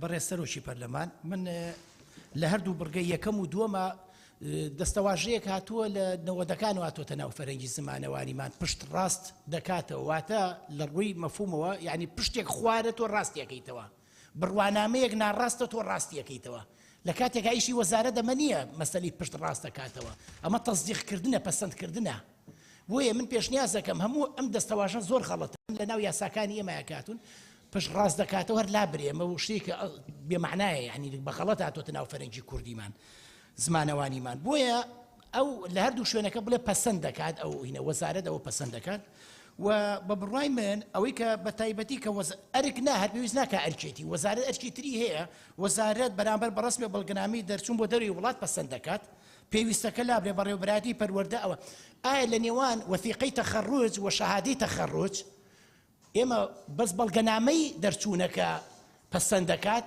یاخود ئێمە کاتێکە بۆ دەروی وڵاتێکی شەهادەی تەخەڕوجە بڕوانامە لە نێوان بەڵگەنامە و بڕوانامەیەوەمان بۆ ڕاستکەنەوە ئایا بڕوانامە گونجاوتر نییە بڵین بڕوانامەی دەرچوون یان ناو زۆر سپاس سەرسناخان برا السروكي برلمان حسابي مداخليك ونقطيك نظامي بوبكا يعني كقصة نقطة نظامية كم للسروي كجنابي وزير الله هيك قانون يكمانية كأم جريمة تابع قانون عقوبات على باب خيانة أمانات جيبته وجريمة أو كمادي بيشو ما خالي دوم تقادم على بابتي سزايا بين خيرنا به وبابتي مدنية سزاي حقي عام وخاصي تاعك كحقي عام بو 1000 صالح بير حقي عام جريمة حقي عام بيوزناك أو بيت تقادم لجزايا بس بو أحداثه قدواش خوي وردكاري بكالو بابتا باشترا سبارت بابرقية كمن بشجي لو تكاني مع وصاو بكر هالدنيا كم وانا شكالن بشراس كنوب براستاندن چونك إمال عرفي قانونيشا بوم تصديق ومصادقة راستاندن بكاره يعني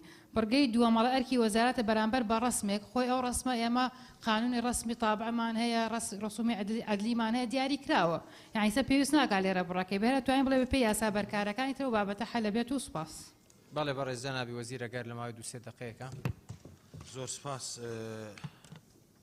ئەوەی تێبینەکەی ماوەساوە بەکرد کە کاک مەمیش تاکیدی لێ کردو دروستە ینی بکرێتە ڕاستاندن باشترێکە ئەوەی بەدرێخان چێ تەحدیدی ڕسوماتەکە یان قانونەکە تەحدیدیەکە یان وەزارەی مالی ئەوە کاک دابانی شەرپرسیاری کرد تێبینی کاک دکتۆر ڕێوار دروستە ئەوەی کاک بەڕێز مامۆستا مەلاوێسی ئاماژەی پێدا چەند جار ئەو بەڵگەنامەیە وەسیقەیە دەدرێت جارێک بە خۆڕایە درێ بەڵام جارەکانی دیکە چونکە ئەوێت تۆزی حێودەم ئەو قوتابی لا ئێمە قوتابی نەماوە دەرچووەتەوە ینی ئەوەی کە بە ژێری قانون لەسەر ئێمە بێ بە خۆڕایی هەموو شتێک بکەین ئەوە کۆتایی هاتووە بۆتە دەرچوو جارێک بەڵگەنامەیە چێدەینێ بەبێ بەرامبەر بەڵام جارەکانی دیکەوە پارەیە بۆ ئەوانەی دەرەوەی وڵات جیاوازە ئەوەی کاکچیا ئاماژەی پێدا پێدانی شەهادە ڕۆتینیاتی تایە پێدانی شەهادە هەندێک جار وا هەستەکەی ڕۆتینیاتی تایە بەڵام بۆ ڕێگریکردنیشە لە سووی ئیستیفادە جاران خەڵکێک هەبووە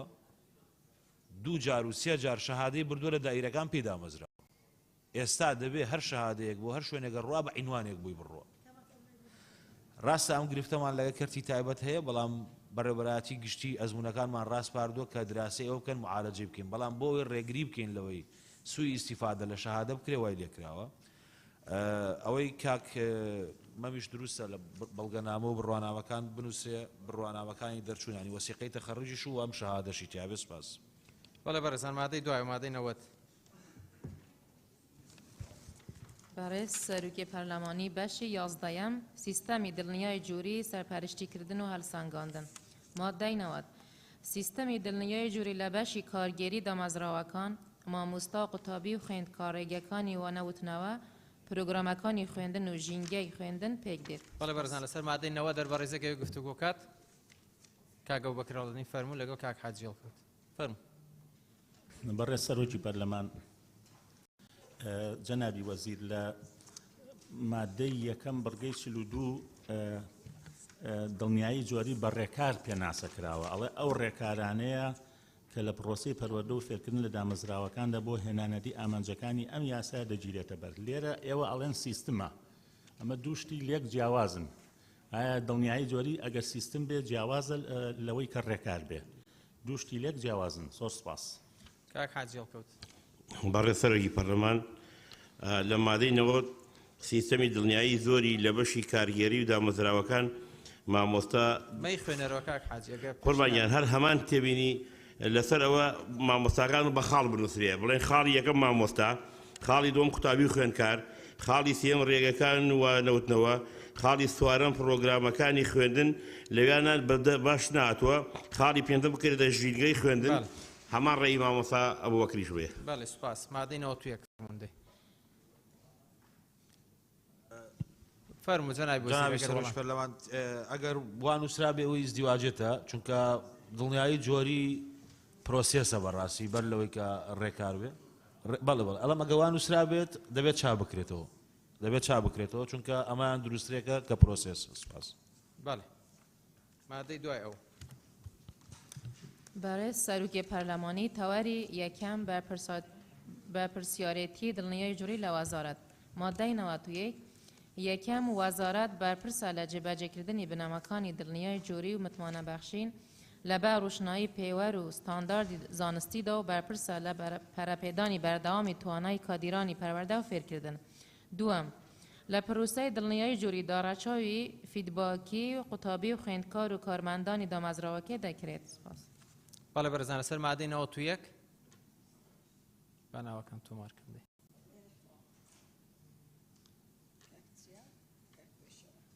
ساراخان جوان جوان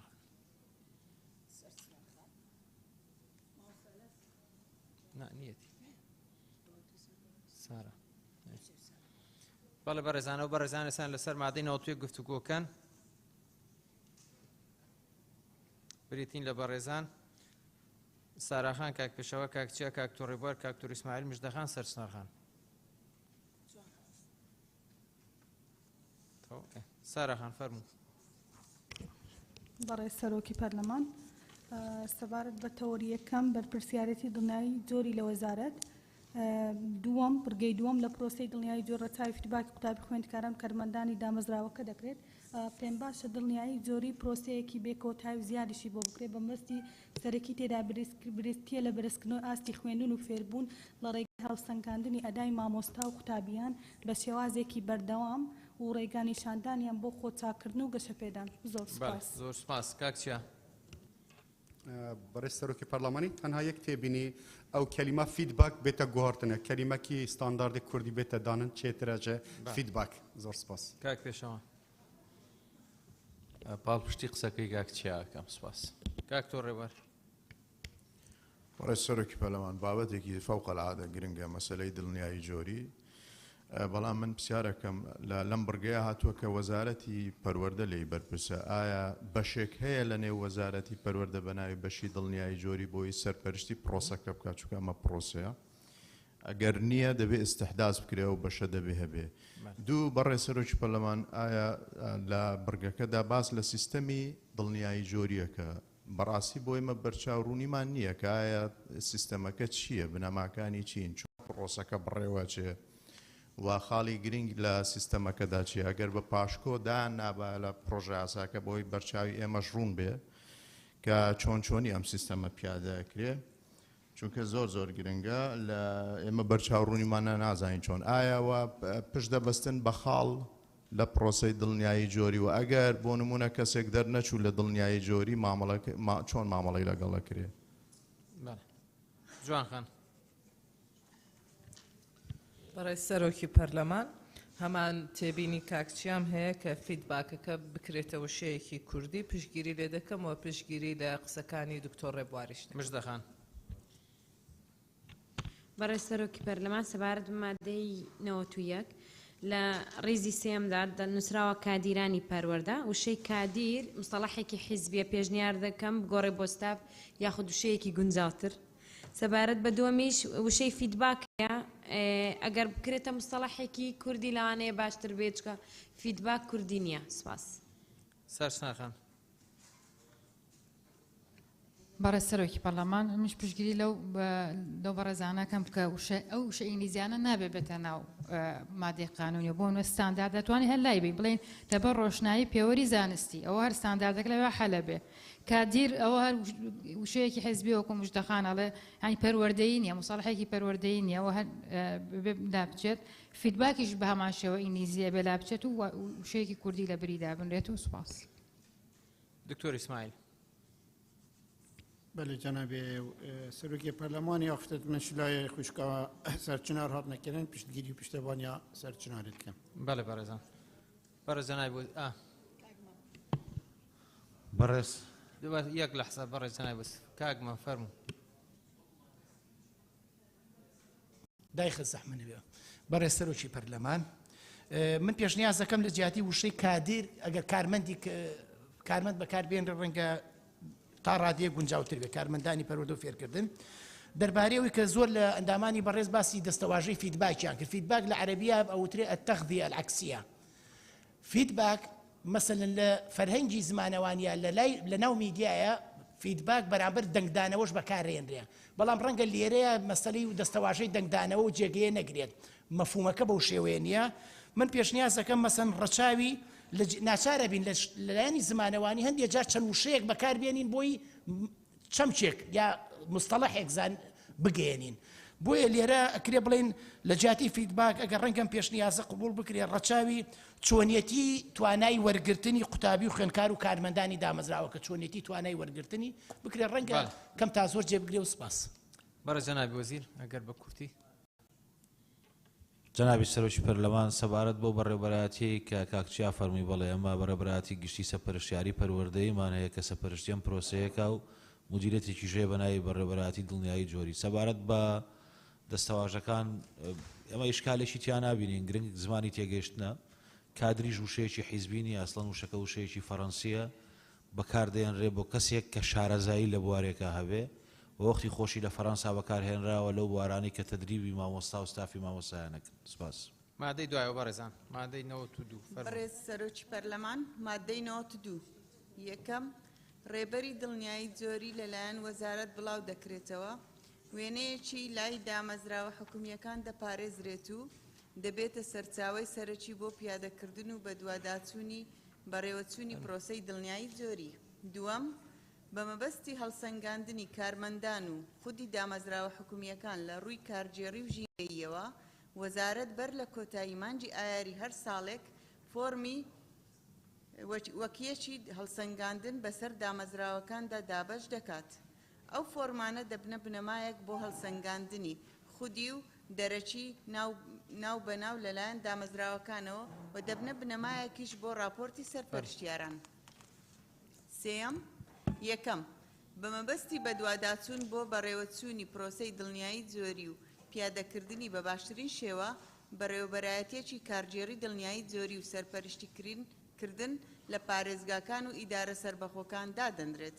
دووەم ئەو بەڕێوەبەرایەتیە لە کۆتایی هەردوو وەرزەکانی یەکەم و دووەم زانیاری سەبارەت بە پرۆسەی دڵنیایی جۆری کۆ دەکاتەوە و لەسەر بنەمای ئەوە پوختەیەک لەسەر پابەندی دامەزراوەکان لە کۆتایی ساڵی خوێندن پێشکەش بە بەڕێوەبەراتی گشتی دڵنیایی جۆری و سەرپەرشتیکردن دەکات. سپاس. بەڵێ بەڕێزان لەسەر ئەم مادەیە هەر بەڕێزەکەی گفتوگۆ کات کاک موسلیم بەدرخان.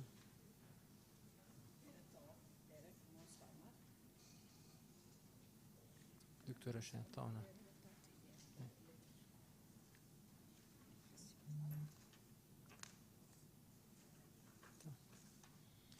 بەڵێ بەڕێزانە و بەڕێزانەی گفتوگۆ لەسەر مادەکەن دکتۆرە شایان ڕووپاخان بەدرێخان کاک موسلیم حەسیبەخان مامۆستا عومەر. دکتۆرە شایان فەرموو. بەڕێز سەرۆکی پەرلەمان شایان کاکە ساڵح مادەی 2 بڕگەی یەکەم لەگەڵ مادەی 95 بڕگەی یەکەم هەمان واتایە بۆیە پێشنیار دەکەم لا ببرێت و بڕگەی دووەمی مادەی 92 لەگەڵ بڕگەی یەکەمی مادەی 94 هەمان واتایە بۆیە پێشنیار دەکەم لا ببرێت لەگەڵ بڕگەی یەکەمی مادەی 94 تێک هەڵکێشێک بکرێت و یەکێکیان لا ببرێت و دەشکری ئەوەیان لا ببرێت چکە هەمان واتا دەدەن. لەو کاتەدا تەنها بڕگەی سێم دەمێنێتەوە دەتوانن یەکەم و دووەم بکەن بە بڕگەی یەک بڕگەی دوو. سپاس. زۆر سپاس کاک موسلیم.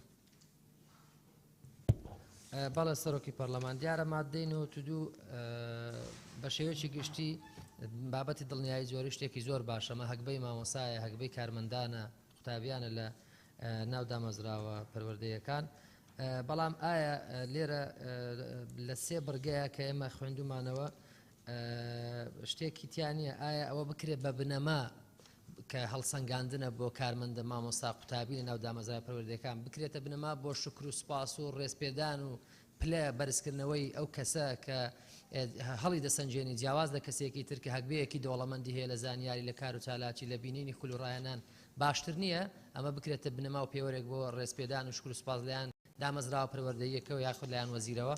سپاس. حەسیبەخان. بەڕێز سەرۆکی پەرلەمان من پشتگیری ڕای دکتۆرە شایان ئەەکەم مادەی 92 بڕگەی یەکەمی هەمان ئەو بڕگەیە کە لە مادەی 95 بڕگەی یەکەم خاڵی دووەم هاتووە هەروەها ئەگەر بێت و ئەو مادەیە بڵین ئەو مادەیە لێرە بمێنێتەوە پێویستە ینی پێداچوونەوەیەک بکرێتن لەگەڵ ئەو مادانەی هاوشێوان چونکە پێویست ناکە هەندە زاراوەکان دووبارە بکرێنەوە. سوپاس. بەدرێخان. بەڵێ بەڕێز سەرۆکی پەرلەمان سەبارەت بە مادەنەوە دوو بڕگەی دووەم وشەی خودی و دەرەکی ئەوە پێویستە شەرع بکرێگەر بەڕێز جەنابی وەزیر شەرحێکمان باتێ و سەبارەت بۆ پێشنیارەی مامۆستا موسلیم سەبارەت بە هەگبەی مامۆستا فەرمانبەران گرنگاوە ئەگەر بە خاڵێک جێگەی بکرێتەوە پشتگیری لێ یەکەم. مامۆستا عومەر.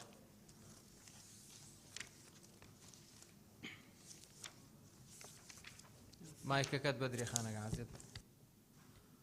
بەڕێز سەرۆکی پەرلەمان دڵنیایی جۆری و بەڕێوەبردننی زۆر گرنگە بەڵام پێم وایە بەڕێوەبەراتیەکی پێویست نییە ئەم بارگرانی حکوومەت و دامەزراوەکانێتی بۆیە پێشنیارەکەم بەش بێت لەناو بەڕێوەبەراتی گشتی و هۆبەیەک بێ سەر بە بەڕێوەبەرێتیەکان. زۆر سپاس. ڕووپاخان. بەڕێز سەرۆکی پەرلەمان من پشتگیری لە قسەکانی کاک موسلیم و بەدریەخان دەکەم. بەڵێ زۆر سپاس. بەڕێز جەنابی وەزیر ئەگەر سەرنجێک لێرە نیە دواتر مادەی دوایەوە بەڕێزان. 93. بەڕێز سەرۆکی پەرلەمان تەوەرەی دووەم بەڕێوەبردننی سیستەمی دڵنیایی جۆری لە دامەزراوەکاندا مادەی 93. یەکەم بەڕێوەبەری دامەزراوە بەرپرسە لە جێگیرکردنی سیستەمی دڵنیایی جۆری لە دامەزراوە و سەرپەرشتیکردنی بەڕێوەچوونی پرۆسەکە بە گوێرەی یاسا و ڕێنماییەکان پیادەکردنی ڕێبەری دڵنیایی جۆری کە لەلایەن وەزارەتەوە ئامادە و دابەش دەکرێت. دووەم ئەنجومەنی دامەزراوە یەکێک لە ئەندامەکانی دوای بەشداریکردنی لە خولی ڕاهێنان بە بەرپرسیارەتی سەرپەرشتیکردن و بە دواداچوونی بەڕێوەچوونی پرۆسەی دڵنیایی جۆری ڕادەسپێڵێت. سێم هەر مامۆستایەک پێویستە بە گیانی هاوکاری لە پیادەکردنی پرۆسەی دڵنیایی جۆری بەشدار بێت و کار بکات بۆ سەرکەوتنی پرۆسەکە لەو بابەتەی کە پەیوەستن بارکەکانی خۆی. زۆر سپاس. باڵێ بەڕێزان لەسەر مادەی 93 بڕۆنە سەر مادەی 94. بەڕێز سەرۆکی پەرلەمان تەوەری سێیەم سیستەمی دڵنیایی جۆری لە دامەزراوەکاندا مادەی 94 یەکەم پێویستە هەموو دامەزراوەکان بەر لە کۆتایی مانگی ئایاری هەر ساڵێک و لە ڕێگەی پڕکردنەوەی فۆرمێکی وەکیەکی دڵنیایی جووری کە وەزارەت دایدەڕێژێت هەلسەنگاندنی ساڵانە بۆ ئاستی فێربوونی قوتابیان و خوێندکاران پابەندی کادیرانی وانەوتنەوە و کارگێری بەڕێوەچوونی پروسەی دامەزراوەکە چالاکیە جوورەکان و ئاستی سەرکەوتنیان لە پیادەکردنی سیستەمی دڵنیایی جووری بکەن.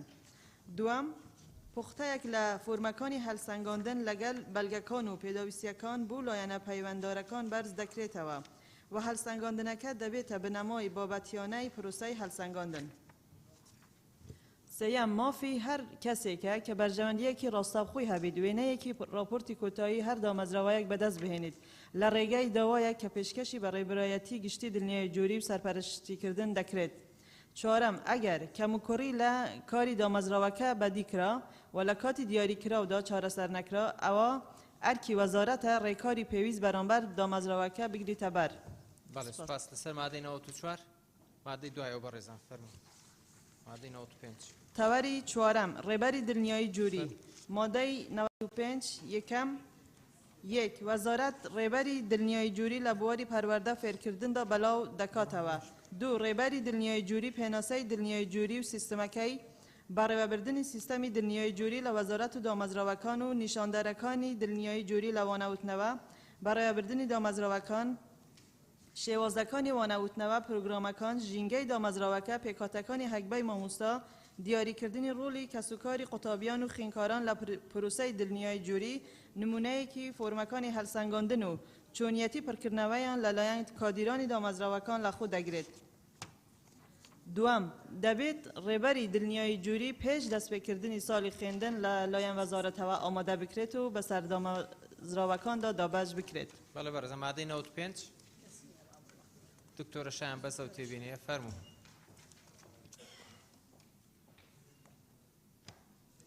بەڕێز سەرۆکی پەرلەمان لە من مادەی 94کەش وڵات تێبینیەکی بچووکم هەیە هەر لە مادەی 92 ئاماژەم پێدا بوو بەس لۆ ڕێکخستەوەی سیاغەکە لە دێری دووەمی بڕگەی یەکەمی مادەی 94 کە نووسرایە وەزارەت دایدەڕێژێت بنووسرێ دایدەڕێژن و دابەش دەکات.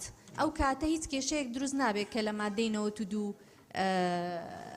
ئەگەر بڕگەکە لا ببرێت. سەبارەت بە مادەی 95 بڕگەی یەکەم وەکو باسمان کرد دووبارەیە لە مادەی 92 بڕگەی یەکەم هەیە یعنی هەمان ناوەڕۆکن یەکێکیان دەبێت لا ببرێت لەو لای پێشنیازم کرد لا ببرێت دەتوانین لێرانە بمێنێتەوە و دەتوانرێت لەگەڵ بڕگەی دووەمی مادەی 92 تێکەڵکێش بکرێت دوای ئەوە کورد بکرێتەوە سەبارەت بە بڕگەی دووەمی مادەی 95 لەگەڵ مادەی 92 بڕگەی یەکەم تێکەڵکێش بکرێت سپاس مادەی 96 فەرموون بەڕێز سەرۆکی پەرلەمان تەوەری پێنجەم هەکبەی مامۆستا و بەڕێوەبەر و یاریدەدەری بەڕێوەبەر مادەی 96 یەکەم هەر مامۆستا و بەڕێوەبەر و یاریدەدەری بەڕێوەبەرێک هەکبەیەکی تایبەت بەخۆی دەبێت بۆ کۆکردنەوەی بەڵگە تایبەتیەکان سەبارەت بە باشی کارەکانیان دووهەم هەکبە ئەمانەی خوارەوە لە خۆ دەگرێت یەک فێربوونی بەردەوام لە ڕێگەی ئاشنابوون بە گەشەکردنەکانی بواری پەروەردە و فێرکردن دوو سازدانی سمیناری پەروەردەی و فێرکردن یان بەشداربوون تێیاندا سێ ئەنجامدانی راپۆرت و توێژینەوەی پەروەردەی و فێرکردنی جیاواز چوار بەشداریکردنی مامۆستا لە کارەکانی دامەزراوەکەی بۆ سەرخستنی ئەرکەکانی بەرەو پێشبردننی لە هەموو بوارەکاندا سێم وەزارەت مافی زیادکردنی پێکهاتەی دیکەی بۆ هەکبە هەیە و دەبێت بە ڕێنمایی ڕێک بخرێت بەڵێ بەرزان لەسەرم مادەیە تەنها کاک چیا فەرموو کاک مام بەڕێز سەرۆکی پەرلەمانی تەنها خاڵی یەکێ مڤیا مامۆستا و بەڕێوەبەر و یاریدەر بەلێ هەندێک فەرمانبەرێ دیجێک لە وێرەدا ئیشکن مڤیا ئیشتارەت وام بۆ نمونە ئەفکاتی بلکە وێرێجێک کارکن هەموو فەرمانبەرێکە وێرێ کارکرد ئەو هابێت هەک بەخوا هابێت زۆر سپاس بەڕێز سەرۆکی پەرلەمان لیژنەی بەڕێز و جەنابی وەزیر بۆمان ڕوون کاتەوە ئەم دەستەواژەی هەکبەیان لەکوێوە هێناوە هەکبە لە زمانوانە زۆر جا بەیەکێ گەڵی ئادی بزانم چی لە هەکبەیە چی لە مێشتایە ئەشێ مەسەلی وشەی هەکبە ئەمەش بگرێتەوە لە لای منەوەی لە هەکبە مایە ئەمەیە بۆتان شەرحەکەم یاخۆت مەسەن لە کوردەواریان دێجارە ئەوەی لە هەکبەیەتی لە ناو بوخچەکەیەتی بۆیە پێم وایە ئەم دەستەواژانە بە تایبەتی بیاسایی وەزارەتی پەروەردە کێشەی وەزارەتی پەروەردە بەشێ لە میتۆدی خوێندنی ئەم وەزارەتە دەستەواژە گەلێ چەمگەلێکیان بەکارهێناوە مەفهومەکەی خۆی ناگەێنێ لە خوێندنی سەرەتایە بیگرێت تا قۆناغەکانیکە بۆیە لە ناو یاساکانە من پێشنیاز دەکەم ڕەنگ ئەمە مەبەستیان لە فایلە فایلێک هەیە مامۆستاکان هەیەتی ئەمانەتیایەتی ڕەنگە دۆسیە جێگەکە باشتر بگرێت لە جیاتی هەک بۆ سپاس دۆسێژ ئینگلیزیە بەڵێ ئەیان آخر دوات پێشتر باش بەڵێ بەڕێ جەنابی وەزیر ئەگەر زۆر سپاس ئازام تەنها دوو پرسیاری تیا بوو مەبەستێ لە خود هەڵسەنگاندن و هەڵسەنگاندنی دەرەچی بە درێخان پرسیاری کردبوو خود هەڵسەنگاندن دامەزراوەکە قوتابخانەکە لیژنەی پەرەپێدانی بۆ خۆی هەیە لیژنەی پەرەپێدانی قوتابخانە دامەزرێنێ لەوێ لە ئەنجامی ئەوە هەڵسەنگاندنێک بۆ خۆیەکە هەڵسەنگاندنێکی تەخمینیە بۆیە بزانە لە کۆتایی ساڵ چه ئاسێک بەدەسێنێ هەڵسەنگاندنی دەرەکیش ئەوە هەڵسەنگاندنەیە کە سێ سەرپەرشتیاری جیاوازی دەرەوەی قوتابخانەکە بۆ ماوەی سێ ڕۆژیان زیاتر لە قوتابخانەکە ئامێننەوە پێداچوونەوە بە هەموو دۆکۆمنتەکانەکەن و هەڵسەنگاندنی کۆتایی بۆ دامەزراوەکەکەن سەبارەت بۆی کاگمەم فەرمووی هەکبەی مامۆستا حەقیبەی معلم و مدەڕیسە مەبەست لە کۆی ئەو چالاکیانەیە کە ئەو مامۆستایە ئەنجامیەدا لە شێوازەکانی وانەوتنەوەی لە سیمینارەکانی لە نووسینە پەروەردەیەکانی لە چالاکی میدیایە پەروەردەیەکانی وەکەوەی کە لە وەزارەتی خوێندنی باڵا هەیە ئەو مامۆستایە هەکبەیە بێ و نقاتی لەسەر بێ دوایی دڵنیایی جۆری خاوبەندی ئەو مامۆستایە دیاریەکە کە ئەو مامۆستایە ئەم ساڵ لە چه ئاستێکە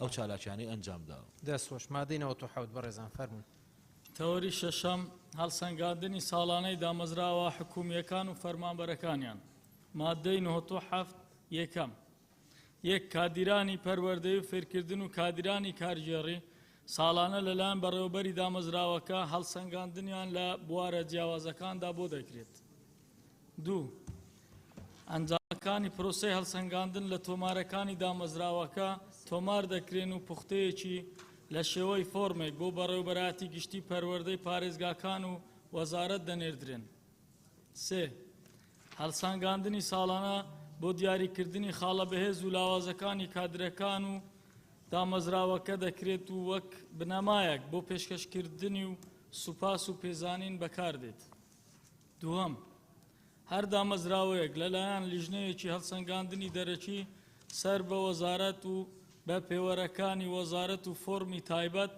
کە بەر لە دەستپێکی ساڵی خوێندن بەسەر دامەزراوەکاندا دابەش دەکرێت هەڵسەنگاندنیان بۆ دەکرێت و ئەنجامی ئەو هەڵسەنگاندنە وەک هەڵسەنگاندنی بەڕێوەبەر و دامەزراوەکە هەژمار دەکرێت. بەڵێ بەڕێزان لەسەر ئەم مادەیە بڕۆن دوای مادەی تر مادەی 98.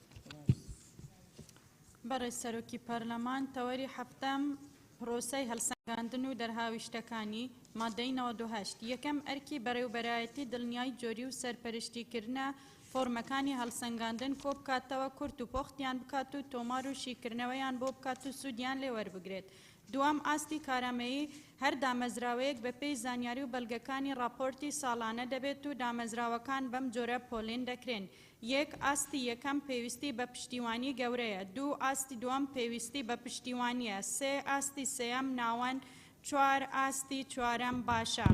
سێم هەر کارمەندێکی پەروەردەیی و فێرکردن لە هەر دامەزراوەیەک بەپێی هەڵسەنگاندنی هەکبەکەی پۆلین دەکرێت بۆ یەک پێویستی بە پشتیوانیە، دوو پەسەند، سێ ناوەند، چوار باشە، پێنج زۆر باشە، شەش نایاب. چوارەم وەزارەت بە پشتبەستن بە ئاکامەکانی پیادەکردنی سیستەمی دڵنیای جۆری و پرۆسەی هەندان جێبەجێ دەکات. پێنجەم راپۆرتی ئەنجامەکان پرۆسەی هەڵسەنگاندن لە ناو دۆسیای دامەزراوەکەدا هەڵدەگیرێت و وێنەیەکی بۆ بەڕێوەبەرایەتی دڵنیای جۆری و سەرپەرشتیکردنی لە پارێزگا بەرز دەکرێتەوە. سوپاس. بەڵێ بەڕێزان لەسەر ئەم مادەیە ماشەڵڵا کاک بڵێن بەدرێخان ڕووپەکان ڕووپاکان فەرموو. بەڕێز سەرۆکی پەرلەمان لە ئاستی یەکەم ئاستی دووەم کە دەڵێ پێویستی بە پشتیوانی گەورەیە، پشتیوانی گەورە چیە؟ ینی ڕوون نییە ئەگەر زیاتر ڕوون بکرێتەوە. ئاستی دووەمیش پێ هەر پێویستی بە پشتیوانی ئەو ڕوون بکرێتەوە. سوپاس. بەڵێ کاک بڵێن.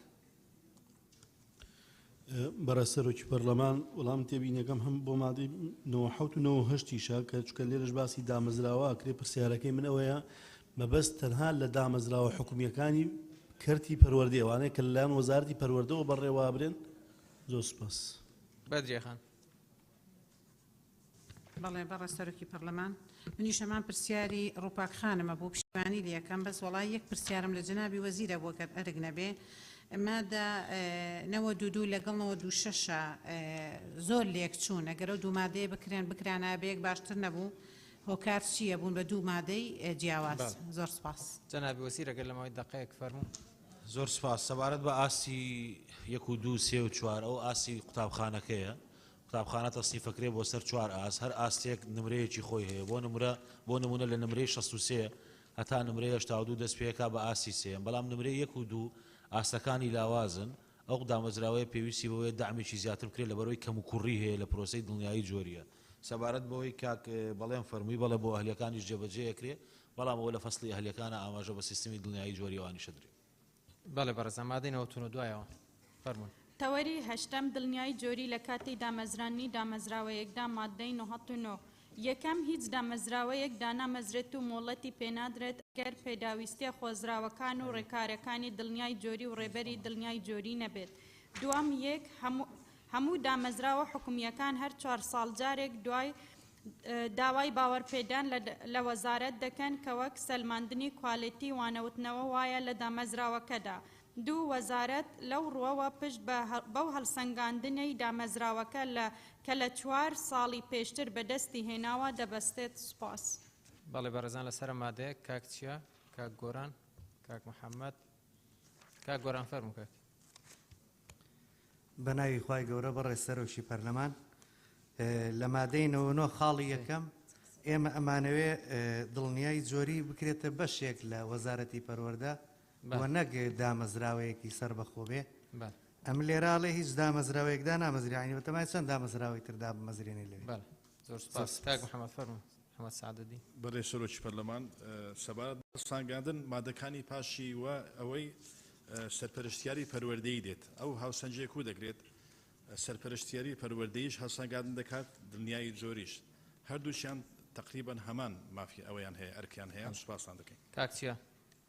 بەرز سەرۆکی پەرلەمانی خاڵایەکی نویسە هیچ دامەزراوەیەک مەرەمجە حکومیە ناحکومی لێرێ وازح نەکرێکە و هەردوو دامەزراوەیە یە حکوومەتێوی ناحکومی هەروسە خاڵە دوێژە دەبێژێت دامەزراو حکومیەکان من پێی باشە نەحکومیەکان لێ زێدەبێت هەر 4 ساڵ نە هەر 2 ساڵ جارێک داوای باوەڕ پێدام بکات نه هەر 4 ساڵ 4 ساڵ زۆرە پێتیوی هەر 2 ساڵ داخوازەوەی باوەڕنامە بکات زۆر سپاس بەڕێز جەنابی وەزیر ئەگەر سەرنجەکەی فەرموو زۆر سپاس تەنها بۆ ئەوەی کاک گۆران تاکی دەکەمەوە مەبەستیەوەی ئەگە قوتابخانەیەکی حکومی دابمەزرێ دەبێت حەدی ئەدنای مستلزەماتی پرۆسەی دڵنیایی جۆری تیاابێ اینجا تۆ قوتابخانەیە بکەیتەوە ئەوەی کاکچیاش لە بابی قوتابخانە ناحکومیەکان ئاماژەی پێدرێت بەڵام 4 ساڵ زۆر نییە بۆ کریتیشن چونکە کریتیشنیش پرۆسەیەکی قورسە باوەڕ پێدا بەڵێ زۆر سپاس بەڕێزان زۆر سپاسان دەکەین کە ڕاو سەرنج و تێبینەکانتان زۆر چڕ کردەوە ئەمڕۆ توانیمان 19 مادە تەواوکەین بۆ ئێستش دانیشتنەکان لەگرین تا سەعات 2 دەینەوە خزمەتتان دەین